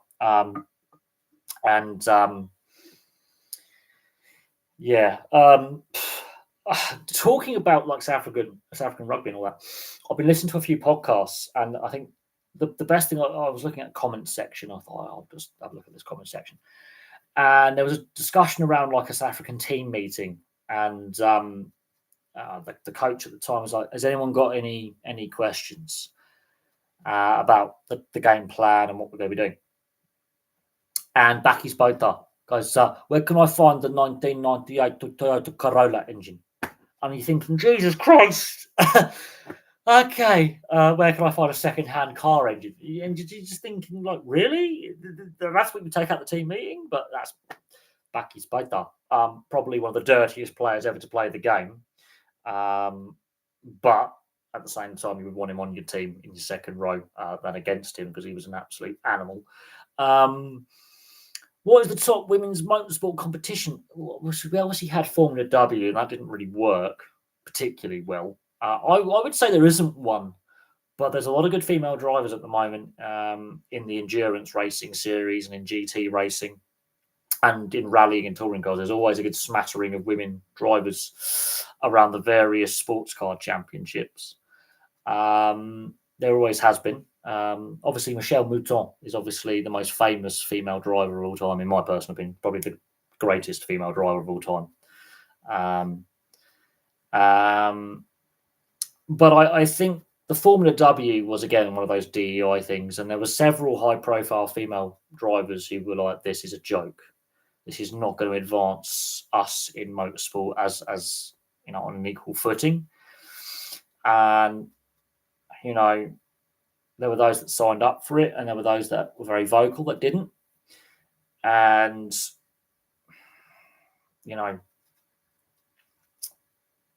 but I do watch a lot of the endurance racing and the GT racing and sports car championships like IMSA and, European Endurance, European Le Mans, Asian Le Mans, which is about to start its season in a couple of weeks' time. And then you've also got the World Endurance Championship and the IMSA series, the various categories in IMSA. There's actually a surprising number of female drivers and pit crew and engineers, team principals. You'll be surprised. F1 and the various support categories in F1, there's clearly an issue there, and that's an F1 related issue. Because when they say, "Oh, the women's female body can't deal with the G forces and all this," that's bollocks. Absolute bollocks. Because I watch the endurance racing. I watch like the IMSA World, the Sports Car Championship, the WeatherTech, which is the American version of Le Mans itself, the various support packages there. There are female drivers all over the grid. And so I don't buy the, women can't compete in F1 BS. I just don't buy it. Do not buy it. Because they're pretty decent drivers, female drivers in almost every other category of motorsport. There's a motorcycle racing as well. So I do not buy that argument. F1 isn't even the far isn't even F1 is not even the fastest motorsport category out there anymore because of the regulations. The cars are actually slower and going to get even slower next year. There are some of the endurance racing categories and where in testing the cars are faster. The Mulsanne Straight, if they were to fully turn up for a test session on, let's say, any of the hypercar class or even the LMP2, they're pushing a 200 mile an hour flat, not 220, 230. And some of the prototypes, when they're in development, they do this on the test runs. They are clocking out at over 200 miles an hour flat out top gear. Now, if they were to do Le Mans or the Nürburgring and do a full test session, not that they would be allowed around the Nürburgring because that's just dangerous. Because the Nürburgring Nordschleife, and in fact, the Nürburgring full circuit, including the GP circuit, they do endurance racing. No prototypes or F1 cars are allowed because you'll die. Literally, you'll die. It's bad enough watching the sports cars and touring cars do a full GP and Nordschleife lap because some of the accidents, people die every year there. It really is. The G-forces are exactly the same. You put a female driver in an LMP2 car, turn the wick up full chat. While it's not as fast overall as a full-on the full-on LMP, well, what was LMP1 or DPI, which has now become GT prototype or Le Mans prototype, hypercar prototype, which is LMHP. You turn them up full wick, full power, they are actually faster than an F1 car. And they have more ridge than an F1 car. So you've got more lateral travel in the suspension. They've actually, on the regulations, the LMP2 class right now is not at full chat. They've had to turn them down. They've had to put the restrictors in. Depending if it's IMSA or European Le Mans or WEC, the LMP2 class has actually had they've been turned down a little bit. They've been turned down. The Gibson V8 engine is ridiculous. It's only 500 horsepower, but because the LMP2 class is basically a chassis, an engine, and a body frame over the top with with the cockpit, they weigh less than an F1 car, but it's got a V8 in the back. The LMP3, I can't remember if they've got a V6 or a V8, but it's a slightly lower powered V8 than the Gibson. I can't remember. Is it a Mitsubishi or is it a Suzuki? I can't remember if it's a Yamaha. I can't remember what the engine's in the LMP3. But again, they're not at full chat because there's different chassis designs. You've got the Oracle, which is the most popular chassis, but you've got Duquesne, Ligier, Ginetta make an LMP2 and LMP3 chassis as well. And these chassis designs are the basis of the GTP and Le Mans hypercar chassis as well. So Duquesne and Ginetta and Gibson and Orica, they also make the chassis for the big top end prototypes. And then you've got the LMP3 chassis as well. There's 4 or 5 different designs. But take that aside, if you fully turn up the engine, get the aero right, you're getting over 210 mile an hour out of a prototype LMP2. They have to turn them down. There's only 2 circuits. In theory, you could get full speed out of them on the main straights, and that would be the Nordschleife GP full circuit and Le Mans Mulsanne straight. And there is the chance if you get the aero package wrong, you're flipping the car, which is why there's now the holes in the wheel arches to stop the Mark Webber rotation in the Merc in the late 90s over the fence.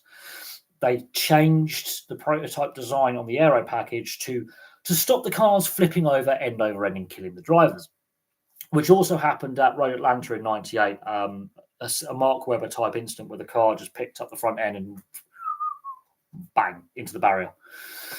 But yeah, no, Daytona, the 24, the Daytona 24-hour Rolex, if they were to go full chat, and the same at Indy as well, Indianapolis, Road America on some of the straights, full chat. If they were to really turn it up, I mean, Jesus, you would need World War II kind of fighter pilot kind of reactions. And we know how many pilots in World War II blacked out in the banking and died because they weren't shot out the sky. The pilots had blacked out because of the G-forces and then lost control and crashed their planes on both sides of the conflict. Female drivers, they can control their breathing better. Women make better snipers than men because they can actually control their heart rate and breathing better and actually have more controlled release of adrenaline as well. So actually, yes, it's not just because of the G-forces. They actually can control their breathing, which can help with controlling your muscles and therefore not only reaction times, but in controlling that, you can control your fatigue levels and they've also got a higher pain threshold. So when you're putting all these forces on the body, because the female body is physiologically different, potentially, yes. If you can control your breathing, you're controlling your respiration, which is your oxygen debt, which is cramp and fluid retention in regards to when you're in an endurance race. The cockpit of the car can get as high as 70 degrees Celsius. Like, you will see them get out after a 2-3 hour stint and they've lost like 20 kilos. Like, you see drivers get out and they look emaciated. Roman Grosjean, I forget which race it was, and it was really hot. I think it was Sebring, and he was in the Lamborghini, and he gets out and he is fucked. When I say he's fucked, he gets out the car and he's done a 3 hour stint, and you can see he's done. He is done. He had another 3 hour stint to do. 12 hour race. I don't know if they're actually better suited. I think if you're fit enough and you train and you work with your team and you work out your length of stint, because you've got to do a minimum drive time. It's how you do the minimum drive time, if you get what I mean. You can shorten your stints. So some drivers will double stint or triple stint, do their drive time, get it all in one block, whereas other drivers will go, I want to stagger my drive time throughout the endurance race, depending on how long it is and what the minimum drive time is required for said race, because you've got the shorter formats and the longer formats endurance. And so some drivers, especially if you've got the amateur drivers or the semi-pro drivers, so the bronzes as they're called, because they have driver gradings, in, let's say, a 24 or 12 hour race, ironically, they do less percentage of the drive time in total. And you will see at the start of the Daytona Rolex 24 hour or the Le Mans, the bronze rated driver will do his entire drive time in 1 or 2 stints towards the beginning of the race, and then they're done. And then the higher ranked, more professionals, silvers, golds, and platinums, will do the majority of the drive time. In some of the mid-range format, like the 6 to 8 hour endurance, again, you might see them do it in their double stint, and they're done.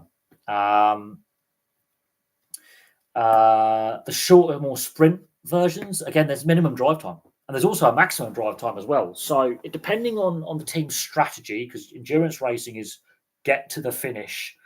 That's your primary objective. If you win, that's great, but let's just get the finish, hopefully on the lead lap in class. It's generally what you're aiming for, because it is really just about consistency throughout the season, about just picking up the points, getting the finishes, getting on lead lap, aiming for consistent lap times. And also, you've got to nurse the car for anywhere from 1 hour, 50 minutes in the short sprint format, all the way to 24 hours. Your average endurance race is between 6 and 10 hours, depending on the category and depending on the championship. And so basically your goal is to survive. That's the goal, survive. And be consistent in getting race finishes and doing that consistently. And you can win a championship with just getting podiums and not actually winning outright any races. It's been done before, because it's all about consistency and working as a driver unit of 2 to 4 drivers, depending on length of race, and then the surrounding, the engineers, the pit crew, your team radio, the personal trainers, the whole lot. Everyone's got to work together over a race weekend. And another thing that makes endurance racing, I think, better than F1 is balance of performance. F1 doesn't have that. endurance racing does. It's built into the rules. So if one car is seen as having too much of an aero advantage or a horsepower advantage or a speed, the other cars are brought up to that level or they're brought down to that level. So you've got balance of performance with the regulations, which is, again, with refueling time, aero, top speed, horsepower output, torque, all those various things. That's something that F1 doesn't have. They have a window of regulation that they can work with, as in power of engine and aero and various things. Whereas in endurance, here's your balance of performance, build a car, and then we'll build the regs around that so everyone's balanced. So you can have mid-engine, front engine, rear-engined. The wheelbase can be different sizes. The width of the car can be different. That's basically the regs is you've got to have certain compliant parts, and the aero's got to be within a certain kind of window. But mechanically, do what you want. The aero package has to be within regs, so the length of the size of rear wing, wing mirrors, front splitter, rear splitter, diffuser. But basically, mechanically, do what you want with the car. You can put a rocket engine in there as long as that engine, under the balance of performance, is putting out a similar power to weight ratio or top speed as the other cars. In theory, yes. Well, in reality, it has to be a combustion engine or a hybrid, but you're basically told, here's your length of car specification and width specification. Mechanically, what you do with it, do what you want. But it's got to meet balanced performance in regards to horsepower, a horsepower range between X and Y, power to weight, displacement. Here's your thing. Refueling. This is how your refueling rate is calculated for the size of tank and your fuel burn. But basically, your aero package has to meet a certain regulation. Mechanically, do what you want. But it has to come in with it. But if you go too far ahead or too far down, then the balance of performance, either we put weights in the car or we up-tune your engine or down-tune your engine. You might be naturally aspirated, you might be turbocharged, you might have a hybrid, you might not have a hybrid, but all told, you have to be within a certain torque range on the torque sensor, certain horsepower output, but you can make an engine in that kind of range. Where you position your engine, your weight distribution, power to weight ratio, it's all up to you. But here's your aero package. Put a car underneath that. That's basically it. Oh, and a driver lineup. You might have the best individual drivers, the worst car mechanically. So, or reliability. And we've seen several manufacturers have some reliability issues with newer cars, with their sort of teething issues, where that's been a bit of a problem. More F1 races in America? No. I think Liberty Media are taking it down a path now that is not good for how the tournament, the championship is structured, and I think it's lost some of its traditional roots a little bit. It's been too Americanized. Vegas, really? Miami, really? It's just cheese fest. It's actually cheese fest. Personally, I think my favourite circuit, which I think would work brilliantly for F1, would be either Watkins Glen or Road America, but they would need to be brought up to Grade 1 FIA standard. They're used for endurance racing, they're not used for F1.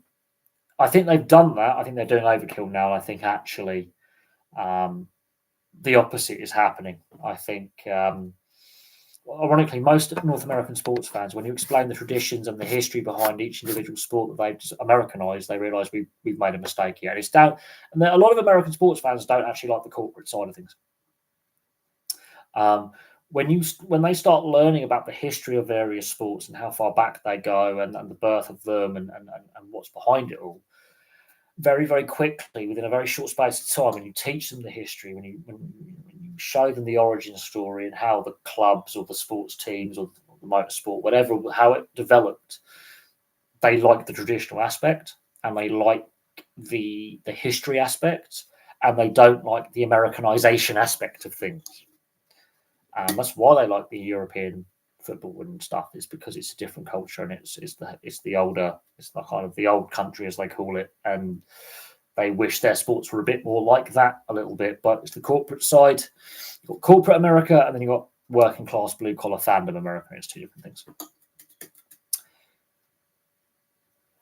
Any F1 races I like to see dropped? All the US ones, and a lot of the Saudi, Azerbaijan, Christ, all of them. I don't like Silverstone as a circuit, but I understand why it's there and the agreement they've got in place. Personally, Brands Hatch and Thruxton, if you get Thruxton or Brands Hatch up to FIA Grade 1 standard, which is never going to happen because it needs money being spent, Thruxton would not work as an F1 circuit, though, because I think it would kill everyone, even with the Halo device and the improvements to safety. Thruxton is one of the most dangerous circuits in the world. It's got the highest average speed in the UK. It's one of the highest average speed circuits globally. For such a short circuit, Christ, that's terrifying.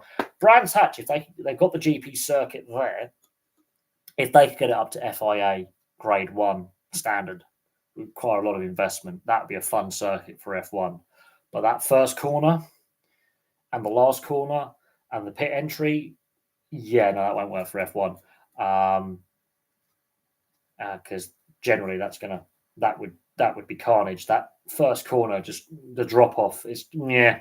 They used to obviously race F1 there, but the regs were different, the cars were different time, different era.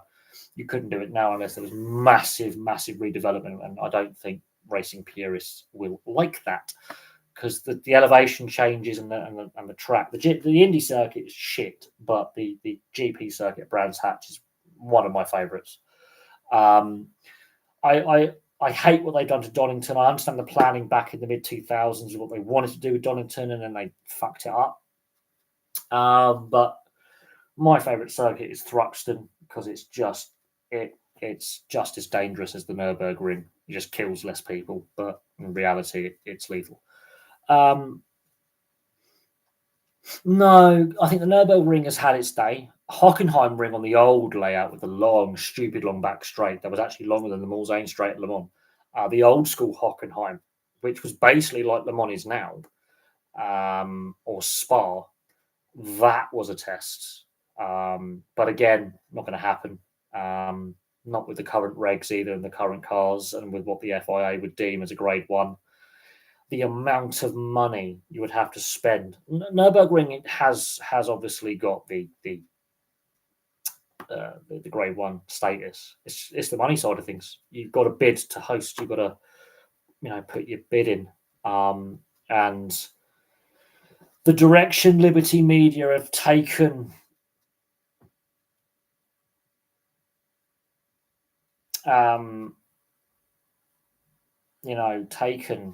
Formula One and other forms of motorsport as well, because they've now got involved with MotoGP. You're not going to see your Hockenheims on the old or current layout, but especially the old one, the old A1 ring, Austrian Grand Prix.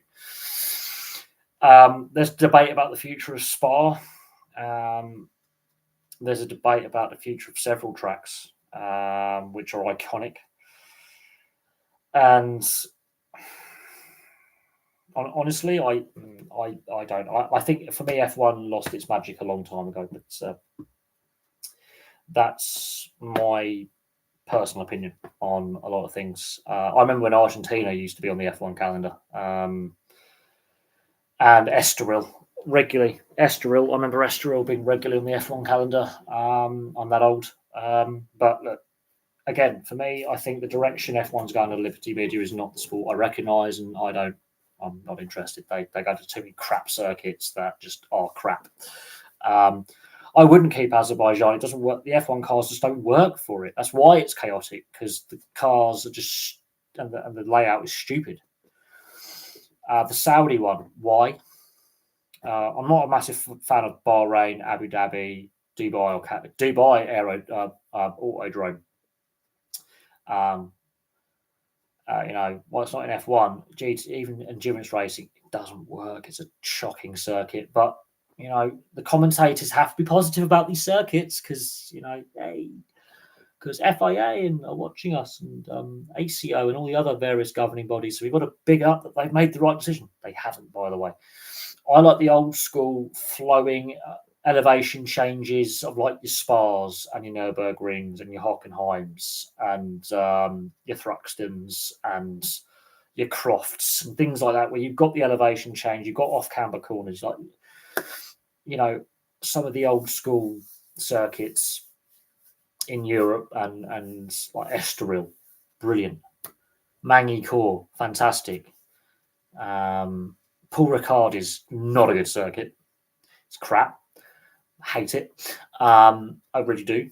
I hate it on the European Le Mans series. I hate it in superbikes. I hate it in TCR, all the various forms of motorsport. Paul Ricard is crap. Magny-Cours is fantastic. Dijon is another one in France as well that I think is a good circuit, but F1 and the FIA, not for them.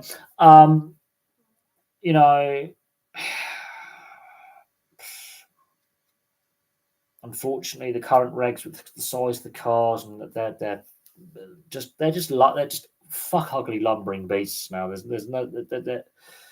They're oversized. The regs are crap. They're fat. They're bloated. They're underpowered. It's the same with IndyCar as well. Formula E is shite because they just use street circuits that don't work. I don't know. It's just a traffic jam with some really bad, a couple of really chronically bad drivers who should be nowhere near elite motorsport, and some really bad, really bad strategy calls by Ferrari, and some other teams that are just generally just there. They're just circulating. But I fell out with F1. I fell out of love with F1. I think after Vettel's second title, I think I was done. I was like, no, done now. I just stopped enjoying it. It was either Vettel's. I think it was about Vettel's second title. I think I just went, no, I don't like. I just hate the sport now. It doesn't work for me. What is their obsession? There's always been Spa technically, if you want to be technical, is a street circuit that's become a modern permanent circuit, but is technically a street circuit. Look at the old footage of Spa. It is a street circuit. Those are actual roads. Same with Nürburgring. Well, Nürburgring actually was a design circuit in the 1920s, but Spa is technically a street circuit. But the actual, we're talking about going around city centres and stuff. Before Catalonia was a circuit, they actually did a street circuit round Barcelona called the Montjuïc, which was fantastic. With the old cars, not now. Monaco, the current cars don't work, and they haven't worked at Monaco for about 20 years. They say overtaking is impossible. It is possible at Monaco. Watch the race in 1996. Just watch 96, Olivier Panis. You can overtake at Monaco if you've got the right size car. The current regs mean the cars are too wide, they're too long, and therefore you have to make adjustments to the chicane. They have to make an adjustment because the cars are just coming out after the tunnel. There's an elevation drop and you hit a bump, and they had to make a change with the chicane because Jenson Button nearly died. He just flew off. And Perez had a similar accident, and they had to make adjustments to the chicane around the harbour section coming out the tunnel. You can overtake around Monaco, just not in current F1 cars because they're just or Formula E because they're just too wide, they're too long, and they're too lumbering. So, and the aero package means you just can't street slip. It's just a shite. Valencia was always crap. Baku is just Christ. How anyone actually drives around that city is amazing because everyone it's just carnage because it's badly designed. Singapore is a joke because you've got Crashgate, which is still ongoing because Mass has now won his first legal challenge to sue for a lot of money because of Renault's Crashgate, where Alonso and Piquet and Briatore and all that crap back in 2008. So Felipe Massa is suing. Fantastic. It's never a dull day in F1. There's always drama and crap. There's some other street. Vegas is shite. If you can't, by the way, future reference, if you can't be asked to pay money for Sky Sports F1, go on YouTube and find the Vegas street cameras. You can watch the race for nothing on YouTube. Just going to give that one out there. Same with Miami as well. There, you actually go on the Miami-Dade County YouTube channel and just follow the street cameras and watch the Miami Grand Prix for free. Just a bit of advice there. Some people actually did that. They watched the whole race for nothing by just going on the Street Cam YouTube channel of Vegas and just watching the race for absolutely fuck all. Brilliant. because we're overpriced. So fans are tuning out. I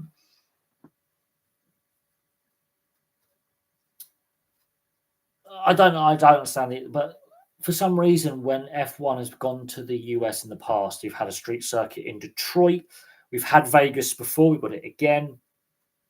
They have an obsession with making street circuits in the US, even though there's plenty of purpose-built race circuits in the US, not called COTA, where if the FIA and the circuit owners were willing to invest the money rather than just doing a resurfacing job every now and then, you could have Road America, Watkins Glen, Sonoma, to name a few, brought up to FIA Grade 1 F1 standard. And my God, they're fantastic circuits. When you watch the endurance racing, when you watch some of the American sports car categories, single seaters, all that for IndyCar, and they do the street courses, which are the circuit racing. Road America is brilliant. Watkins Glen is fantastic, especially when they use the full circuit for the endurance racing. It's a fantastic lap. It really, the horseshoe, or the boot as they call it, or the horseshoe, the added flowing section. There are elevation changes.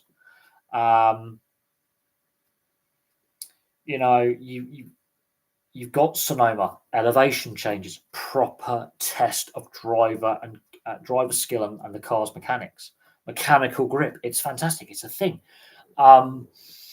Laguna Seca, okay, the corkscrew you could never ever do for F1 ever, because the cars just wouldn't. They would bottom out, and then the plank would be destroyed, and the cars would just shoot off. But you've got these iconic circuits in the US. You've got Mid-Ohio, which is a good flowing circuit. You've got Road Atlanta, which is a good flowing circuit. They're not long enough. They haven't got enough length, but there's elevation changes and they're challenging. And then you've got Canadian Tire up in Ontario. Again, elevation changes. They're not these boring, bog standard, let's just have a flat circuit in the desert in Qatar with no elevation change and massive runoffs, and it's just boring. They are challenging circuits. They're challenging circuits because at one end it can be raining, at the other end it's dry. You've got elevation changes. They're like mini spas. They're like mini Nürburgrings with how there's switchbacks, and you've got fast corners, slow corners, straights, kinks in straight. I mean, Road America is the way it is. It's a brilliant circuit because it's got elements that remind you of Spa. It's got elements that remind you of Brands Hatch. It's got elements that remind you of Le Mans. It's got elements that remind you of the Nürburgring in a circuit that's shorter than all four of them. It's got those elevation changes. It's got those kinks in the straights. It's got woods. It's got grounds. It's got Road America is one of my favourite circuits because you've got four of the most iconic circuits in the world, which taken design cues from and just slammed it into southern Georgia near Atlanta. In Fulton County, and you have this insane little circuit where you can overtake. You've got blind crests and off-camber corners. You've got elevation changes. You've got high-speed sections. It's a very high-speed track. There is no low-speed section, by the way. Even the low-speed sections are done at quite a pace. You've got flowing S's. And every IMSA race there at the end of the season, the 10 hours of Petit Le Mans, is just chaos. It's action packed. There's no time where you can take your eyes off the action because it's just ridiculous. And I think modern F1 circuits are missing that because they've been sanitized. They're very sterile. They've got too much tarmac runoff. You've taken out the gravel traps, which I think's made it easier for drivers to make a mistake and not crash into the barriers or bury themselves in the gravel trap and their race is done. You're allowed a second chance. There's too much runoff. They've over-sanitized. You need to have that element of danger, an element of risk. You get the best out of the drivers. You get the best out of the drivers because they know if they actually get that pass wrong and just edge it up the inside, they are in the gravel trap. They're in the barrier. And the gravel traps actually decelerate you before you plough into the barrier, unlike the tarmac runoff. That if you get it wrong and then you can't correct it, you're going in the barrier at a higher speed. Just saying. Friction's a thing. Friction slows you down. Who knew? Oh God, who knew? Uh, and if it's the right type of gravel, it really slows, decelerates the car before you actually twat into a barrier at 180 mile an hour. You're hitting the barrier at 120 mile an hour, and that deceleration actually, you've lost a lot of energy by going through the gravel trap before you actually destroy your car by smashing into the corrugated. It's just, I think they've Spa now has been sterilised to the point where actually they've over sterilised it and made it more dangerous going through Eau Rouge. They've made it more dangerous with the tarmac runoff rather than gravel traps, where they used to be. So where there used to be gravel traps, you now have runoff, and when it's wet, you're going to get no grip. Whereas if that was gravel in the wet, you're bogging down and you're not even hitting the barrier at the same speed. There's a reason why that young French driver Hubert died, partly because his car shattered in half, but there was no deceleration before he hits the barrier, and then that barrier, all that energy threw him back out into the track onto a blind crest. One of the fastest sections in motorsport. Go back 25 years, there's gravel there, and it will decelerate him so when he hits the barrier, he's not thrown as far out from the barrier back into the track. It's just called science. But you've got these stupid tarmac runoff areas now that actually reduce, well, I wouldn't say the risk, but you can make mistakes and you can finish the race. When a race is a test not only of the driver's skill, but also the car's reliability. Now, you make a mistake as a driver, you've run out of talent. Back in the day, you don't finish the race. Now you can, cut corners and not be punished for it because you finish. So it's not a true test anymore. And also, the car's now too much tech, less mechanical grip, too much tech. Christ, the amount of buttons they've got on the steering wheel. It's motorized computers rather than mechanical grip and driver having to fight the car and actually properly battle the car with the power to weight ratio, mechanical grip, where you actually you've got to. Now it's so many driver aids and anti-lock and anti-stall and all this. Back in the day, it was, oh shit, I've stalled the car. I'm done. I've got to try and jerk it, hit the starter motor to get it going.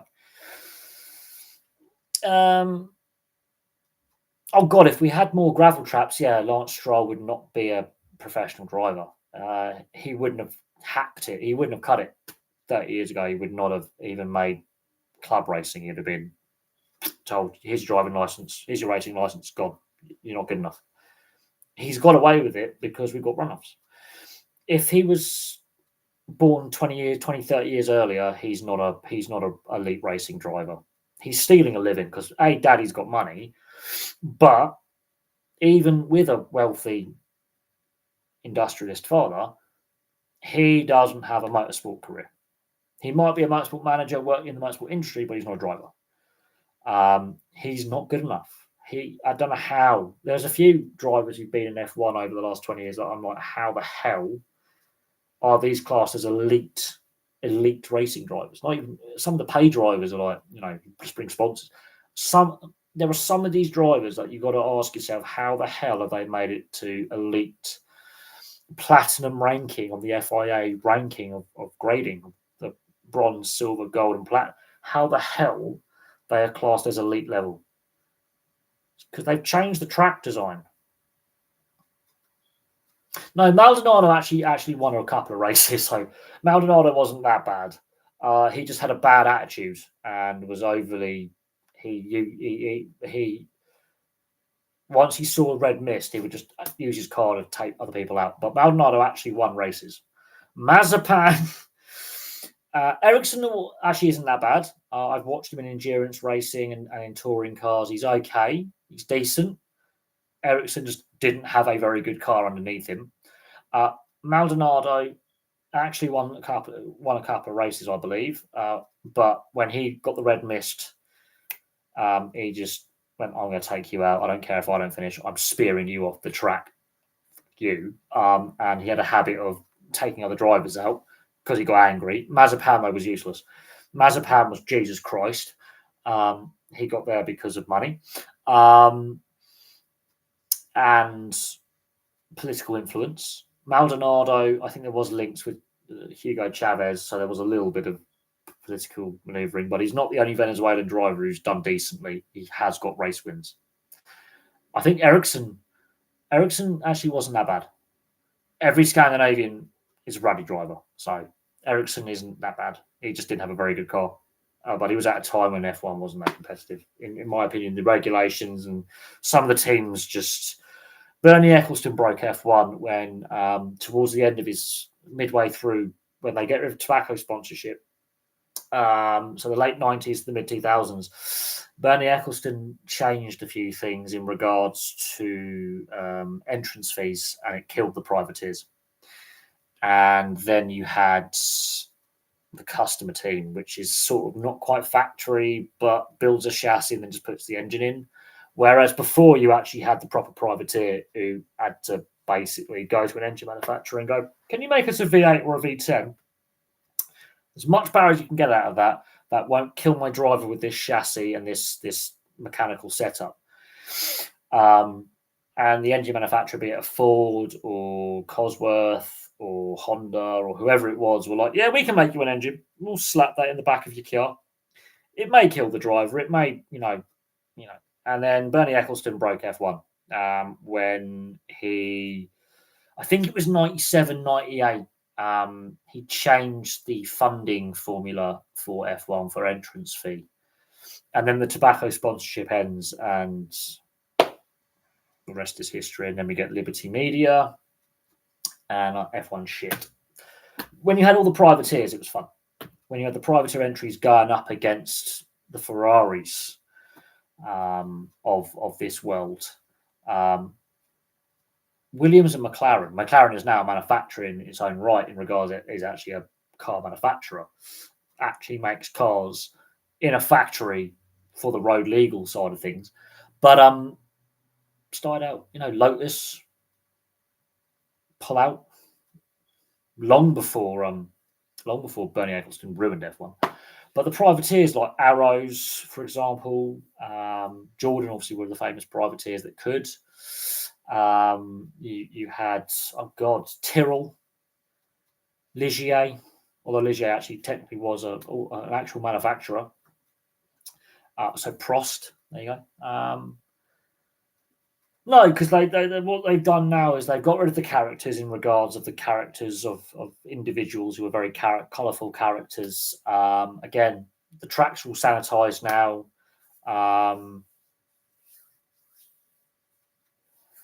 Well, Cadillac, it's their first season. They want experienced drivers just to get the team through that kind of bridge, as I call bridge the gap. So they know they've got that experience. And Bottas has won races, for example. I think Perez has won a race now. So these are podium. These drivers have got podiums, and Bottas has got race wins.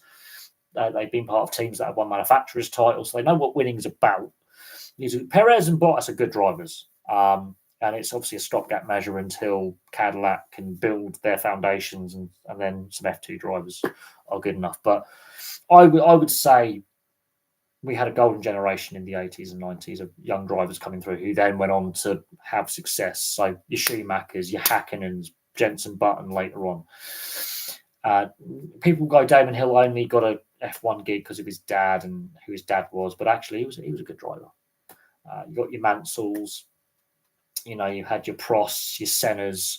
We were blessed with champions, but also those who weren't quite champions, who still won a lot of races, like your Barrichellos, your Massas, your Eddie Irvine. I mean, Eddie Irvine was a character. Your Fisicellos, your Jarno Trullis. And these were guys who won the odd race here or there, but were, bloody good drivers in their own right. If they raced in a different decade, they might have had a world championship. Or won more races or whatever. I wouldn't say there's no talent, but a lot of Formula 3 and Formula 2 drivers are looking at endurance racing going, you know what, I want to just have a professional racing career. I'm going to go into GC racing, endurance prototypes. And there are a lot of them who've got a little crack at F1 as a reserve driver, or had a couple of races and gone, you know what, or had a season, I'm going to do endurance racing. I've got more chance of getting a seat, winning races, winning championships, getting actual race time not just test driving.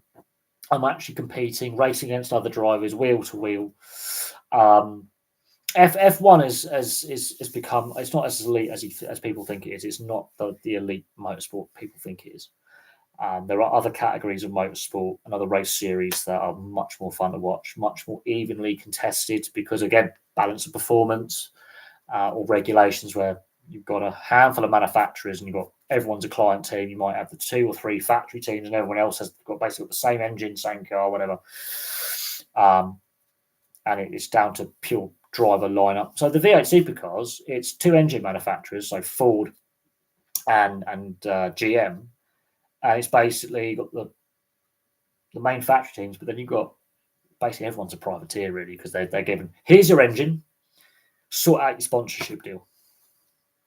Oh, and no one's getting any preferential treatment anymore. Here's your engine, here's your car, race. The British touring cars, I think it's more competitive this year. They decided to drop the hybrid crap and go with biofuels, which has worked wonders. Slightly smaller grid. That's always been nuts. Multiple manufacturers, multiple engine, chassis designs, all sorts. Obviously, the DTM is not as good as it used to be, but the DTM back in the day, that just Deutsche Tourenwagen Masters, DTM. In my opinion, DTM in the 90s and early 2000s was peak touring cars. Better than the V8s in Australia, better than the BTCC. DTM, when you had Audi, Mercedes, BMW, Alfa Romeo, Saab, Volvo. I'm missing out. I think Ford got in there for a little bit. You had all the European car manufacturers went, well, okay. Opel, which is basically Vauxhall, with the Cavalier and the Vectra. They were like, okay, we'll just put a crazy engine in it. Alfa Romeo went, here's the 155, but we're going to put a crazy 3-point something V8 in the. We're just going to do crazy shit with the engine and make a crazy car. And then they got the 166. Went, here's our other touring car spec that we're going to experiment. We'll go with the 155, but here's the 166, and we're going to put a really crazy engine in the front of it. And they won a few championships with the 155. That was one of the best touring cars ever, one of the best saloon cars ever. Just iconic. Gabriele Tarquini driving that in the BTCC. I forget who the other Italian was in the DTM, but they basically, there's a couple of Italian lads and Alfa Romeo. There was about 8 or 9 Alfa teams, but the red Alfa in the British touring cars in the mid-90s was the slimline version of the DTM version. And basically what Alfa Romeo did in Milan was like, we've been told we're going to enter the BTCC and we're going to enter the DTM. We want to boost our sales outside of Italy. These are the 2 of the biggest petrol head nations in Europe. What we're going to do? We'll basically put a Ferrari engine in the fucking front and let's see if we don't kill the drivers. And I remember Tarquini getting the Alfa on 2 wheels. I think it was at Donington at one of the chicanes in 94, 95 on his way to the British Championship. And the DTM, who was the Italian driver? But basically, Alfa were like talking to their Ferrari cousins in the Fiat group and went, can we borrow a Testarossa engine? They were like, yeah, we've got an old Testarossa engine lying around. What are you going to do with it? We're going to put it in the front end of a saloon that normally has a 1.8 T-Spark engine, 16 valve. We're going to take that out. I'm going to put basically, I can't remember what the Testarossa engine was, but we're going to put in a fucking supercar engine in the front of a saloon car and fiddle with it and change the gearing, and then we're going to take a couple valves out for the British version, but we're just going to make a monster. And they won a couple of championships. And then they went, we've won now. We're going to stop competing. We're going to take the car away because we're too good. Alfa Romeo have a habit of doing this. They basically get a good car, win a couple of championships, and they go, right, we're done now. And then they fuck off. But they basically put a monster engine in a car. They did it in Grand Prix racing. So when F1 becomes what we call F1 now, after World War II, Alfa Romeo won the first 2 championships. Then they fuck off forever. And in touring cars, they were like, "Oh, okay, we're gonna get our flagship saloon model, the 155, and we're going to put a supercar engine in the front, and then do some turbocharging and some fiddling with it. And it's not standard. Give us flared wheel arches, and we're going to slam it and have low-profile tyres. And we're going to get a couple of crazy Italian guys and strap them in and hope they don't die." And they did, and they won. Then Mercedes and BMW and Audi and Opel Vauxhall, they were like, okay, we're also going to do this. We're going to make our cars absolutely fucking crazy. And DTM was, I had many DTM posters as a kid, and I was dribbling over also the British Touring Car Championship as a kid. The 90s was peak motorsport performance, and then we decided to make it all very boring and sterile in the 2000s and 2010s, and then DTM sort of wasn't as good. And the World Touring Car Championship came along, and touring cars lost its way in the late 2000s, and I don't think it's got back to where it was. The cars aren't as fun anymore. The racing isn't the same, and I think we lost something. We definitely lost something in touring cars towards, I think, the mid to late 2000s. I think we lost our way. And again, regulation changes, governance, manufacturers pulling out, and basically the manufacturers were just spending money like crazy, and it became very expensive, and they didn't put spending caps in. And some of the cars they developed, I mean, Christ, you had the Renault Laguna, that was insane. One of the best Renaults ever made. You had the Nissan Primera GT, which then became a road car, which was absolutely mad. One of my favorite cars ever. You had the Ford Mondeo, which boring everyday saloon. Put it in a touring car spec, suddenly it's amazing. Vauxhall Opel Cavalier, one of the ugliest cars ever made. Convert it to touring car spec, brilliant. You had the Saab, was it 900, which became the 95. The Volvo 850R, which then became the V70, which was an estate car. Volvo were like, we've got a touring car, we've got the 850. Let's do the 870, and let's make an estate car, a station wagon for the Americans. Let's make a touring car out of that. And people were like, "What are you doing?" And it was fantastic. It was ridiculous, but yeah, no, the spending got out of control. But there were some iconic cars. So yeah, the iconic Volvo estate car, the 850R, and then the V70R, ridiculous. But Volvo went, we're going to make the Audi Quattro a S4, which became the RS4, but the Audi Quattro. The Peugeot 406 touring car spec is ridiculous. I love that car, which is also made famous by the Taxi film series. There were some iconic liveries as well. Some really iconic liveries. So the Nescafe Renault, I think it was Quick Fit Ford Mondeo. You had the Network Q Vauxhall in the yellow and white, and then the red and white. The Honda Accord in touring car spec. That's a stunning car. Not even going to lie. The white rims with the red brakes. But then in the DTM, you had the Mercedes 230 and 190e Cosworths. You had the M3 BMWs and the M5 BMWs. You had the Audi RS4 saloons. You obviously had the Alphas, which are iconic. You had the Volvo 850s and saloons. You had the Opel Cavalier and then the Opel Vectra. You had some really iconic liveries. They're just and And then you had some crazy drivers as well who raced both the BTCC and the DTM. And the 90s, early 2000s was peak touring cars, and then we ruined it. The governing bodies, TOCA and I don't know who's the governing body for DTM, but basically above that's the FIA.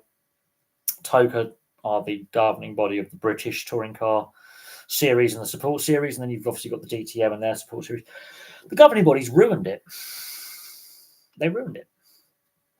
But my God, they were fantastic. I just love watching the old footage from the 90s and the 2000s. It just brings back memories. But then you get on to motorsport now, and yeah, I do think it's not as fun as it used to be. It's not as fun.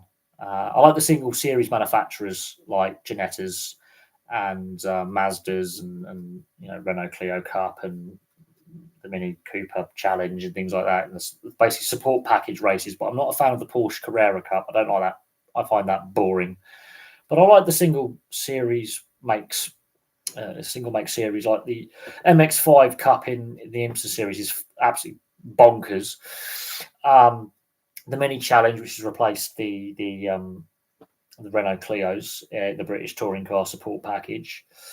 Some of these, hatchback support packages or little roadster support packages of the major, they're absolutely insane.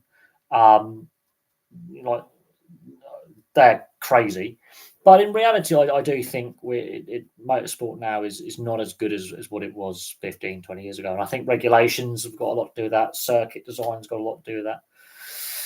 In fact, there's a lot of sports that I think are not as good now as what they were 10, 20, 30 years ago. And you could argue that there's been a change in the rules, equipment used, the style of play or regulation or whatever it may be. And we've sort of the media, then our media coached. You're losing some of the characters a little bit. I think is a good way of looking at it. Some of the characters are no longer, when they're interviewed now, they've got to be a bit more within themselves. So we lose a little bit the colourful characters. I think it's a good way to look at it. I think some sports become very antiseptic and very stale. Risk taking is not encouraged. Everything's become very, very tactical and structured, which is a little bit frustrating when you like those mavericks. It doesn't matter who they are in whatever sport, you like that kind of maverick who goes against the structure. We're seeing less and less mavericks now. He will just do something off the cuff that completely changes the direction of travel in a race or in a match or whatever it may be, just because they just do something where they're like, okay. And yeah, you could argue some of the flair and some of that maverick nature has been coached out of and encouraged out of athletes in a sense where they're told to stay within the structure, stay within the system, follow the game plan, don't deviate, don't think on your feet, don't problem solve.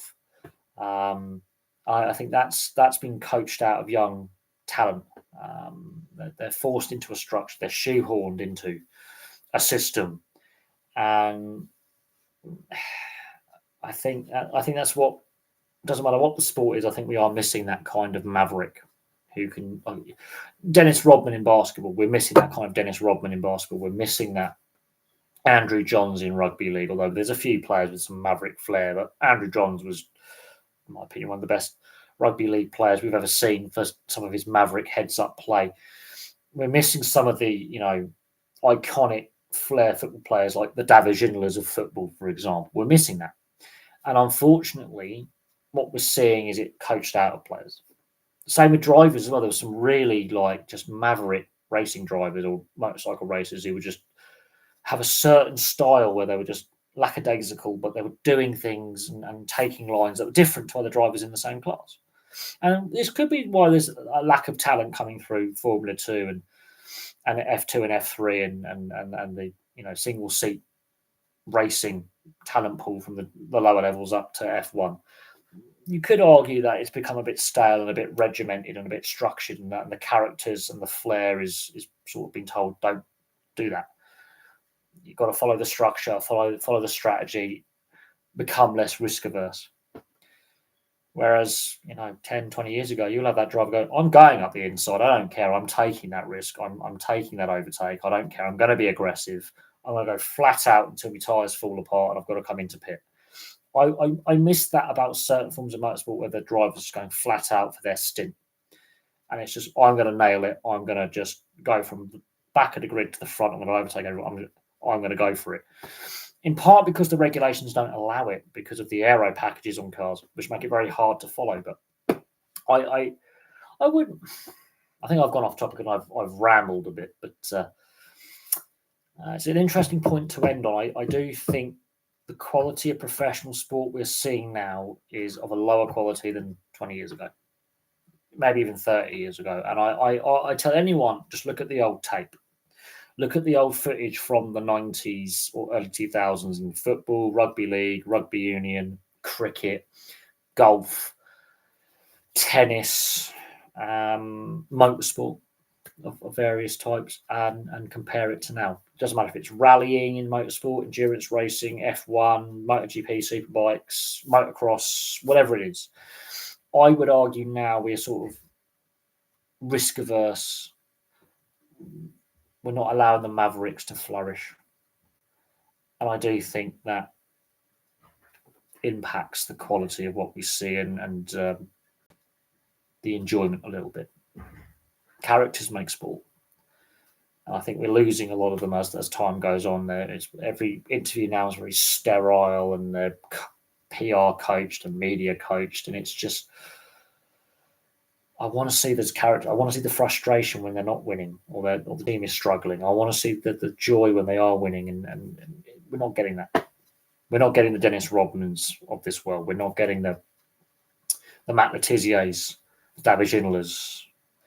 We're not getting those kind of maverick players who could just do stuff off, or maverick drivers or riders who just off the cuff go, right, I'm going to grab it by the horn today. I'm going to do the ride of my life, the drive of my life, or the game of my life, and I'm just going to do whatever, and I'm going to carry the team on my back, or whatever. We're not seeing that enough.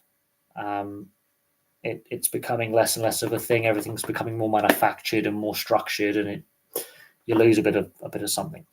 But anyway, thank you very much for watching. I'm going to call that there. I've been going for over 4 hours now. I hope you enjoyed the conversation. Been some really interesting questions. I know I've rambled a little bit towards the end, but it's definitely been fun. It's definitely been enjoyable, as always. I don't know why the timestamp. I hate that when the timestamps don't come on. That really annoys me. I've buggered up my bloody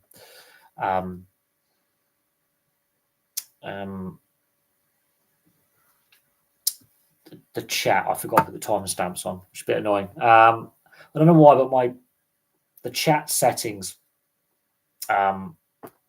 keep changing. I don't know why. I've set my YouTube settings for live stream and video and comments and full HD and all stuff, but for some reason I've always got to keep resetting the chat set for every live stream. I've got to reset them. They don't stay as the settings. They go back to default. It's bloody annoying, and I wish they would fix that. But unfortunately, YouTube like being a pain in the arse sometimes. Anyway, thank you very much for watching. Really appreciate all the questions. And as always, I love doing the live stream. So thank you very much, and I'll have some more content for you all very, very soon.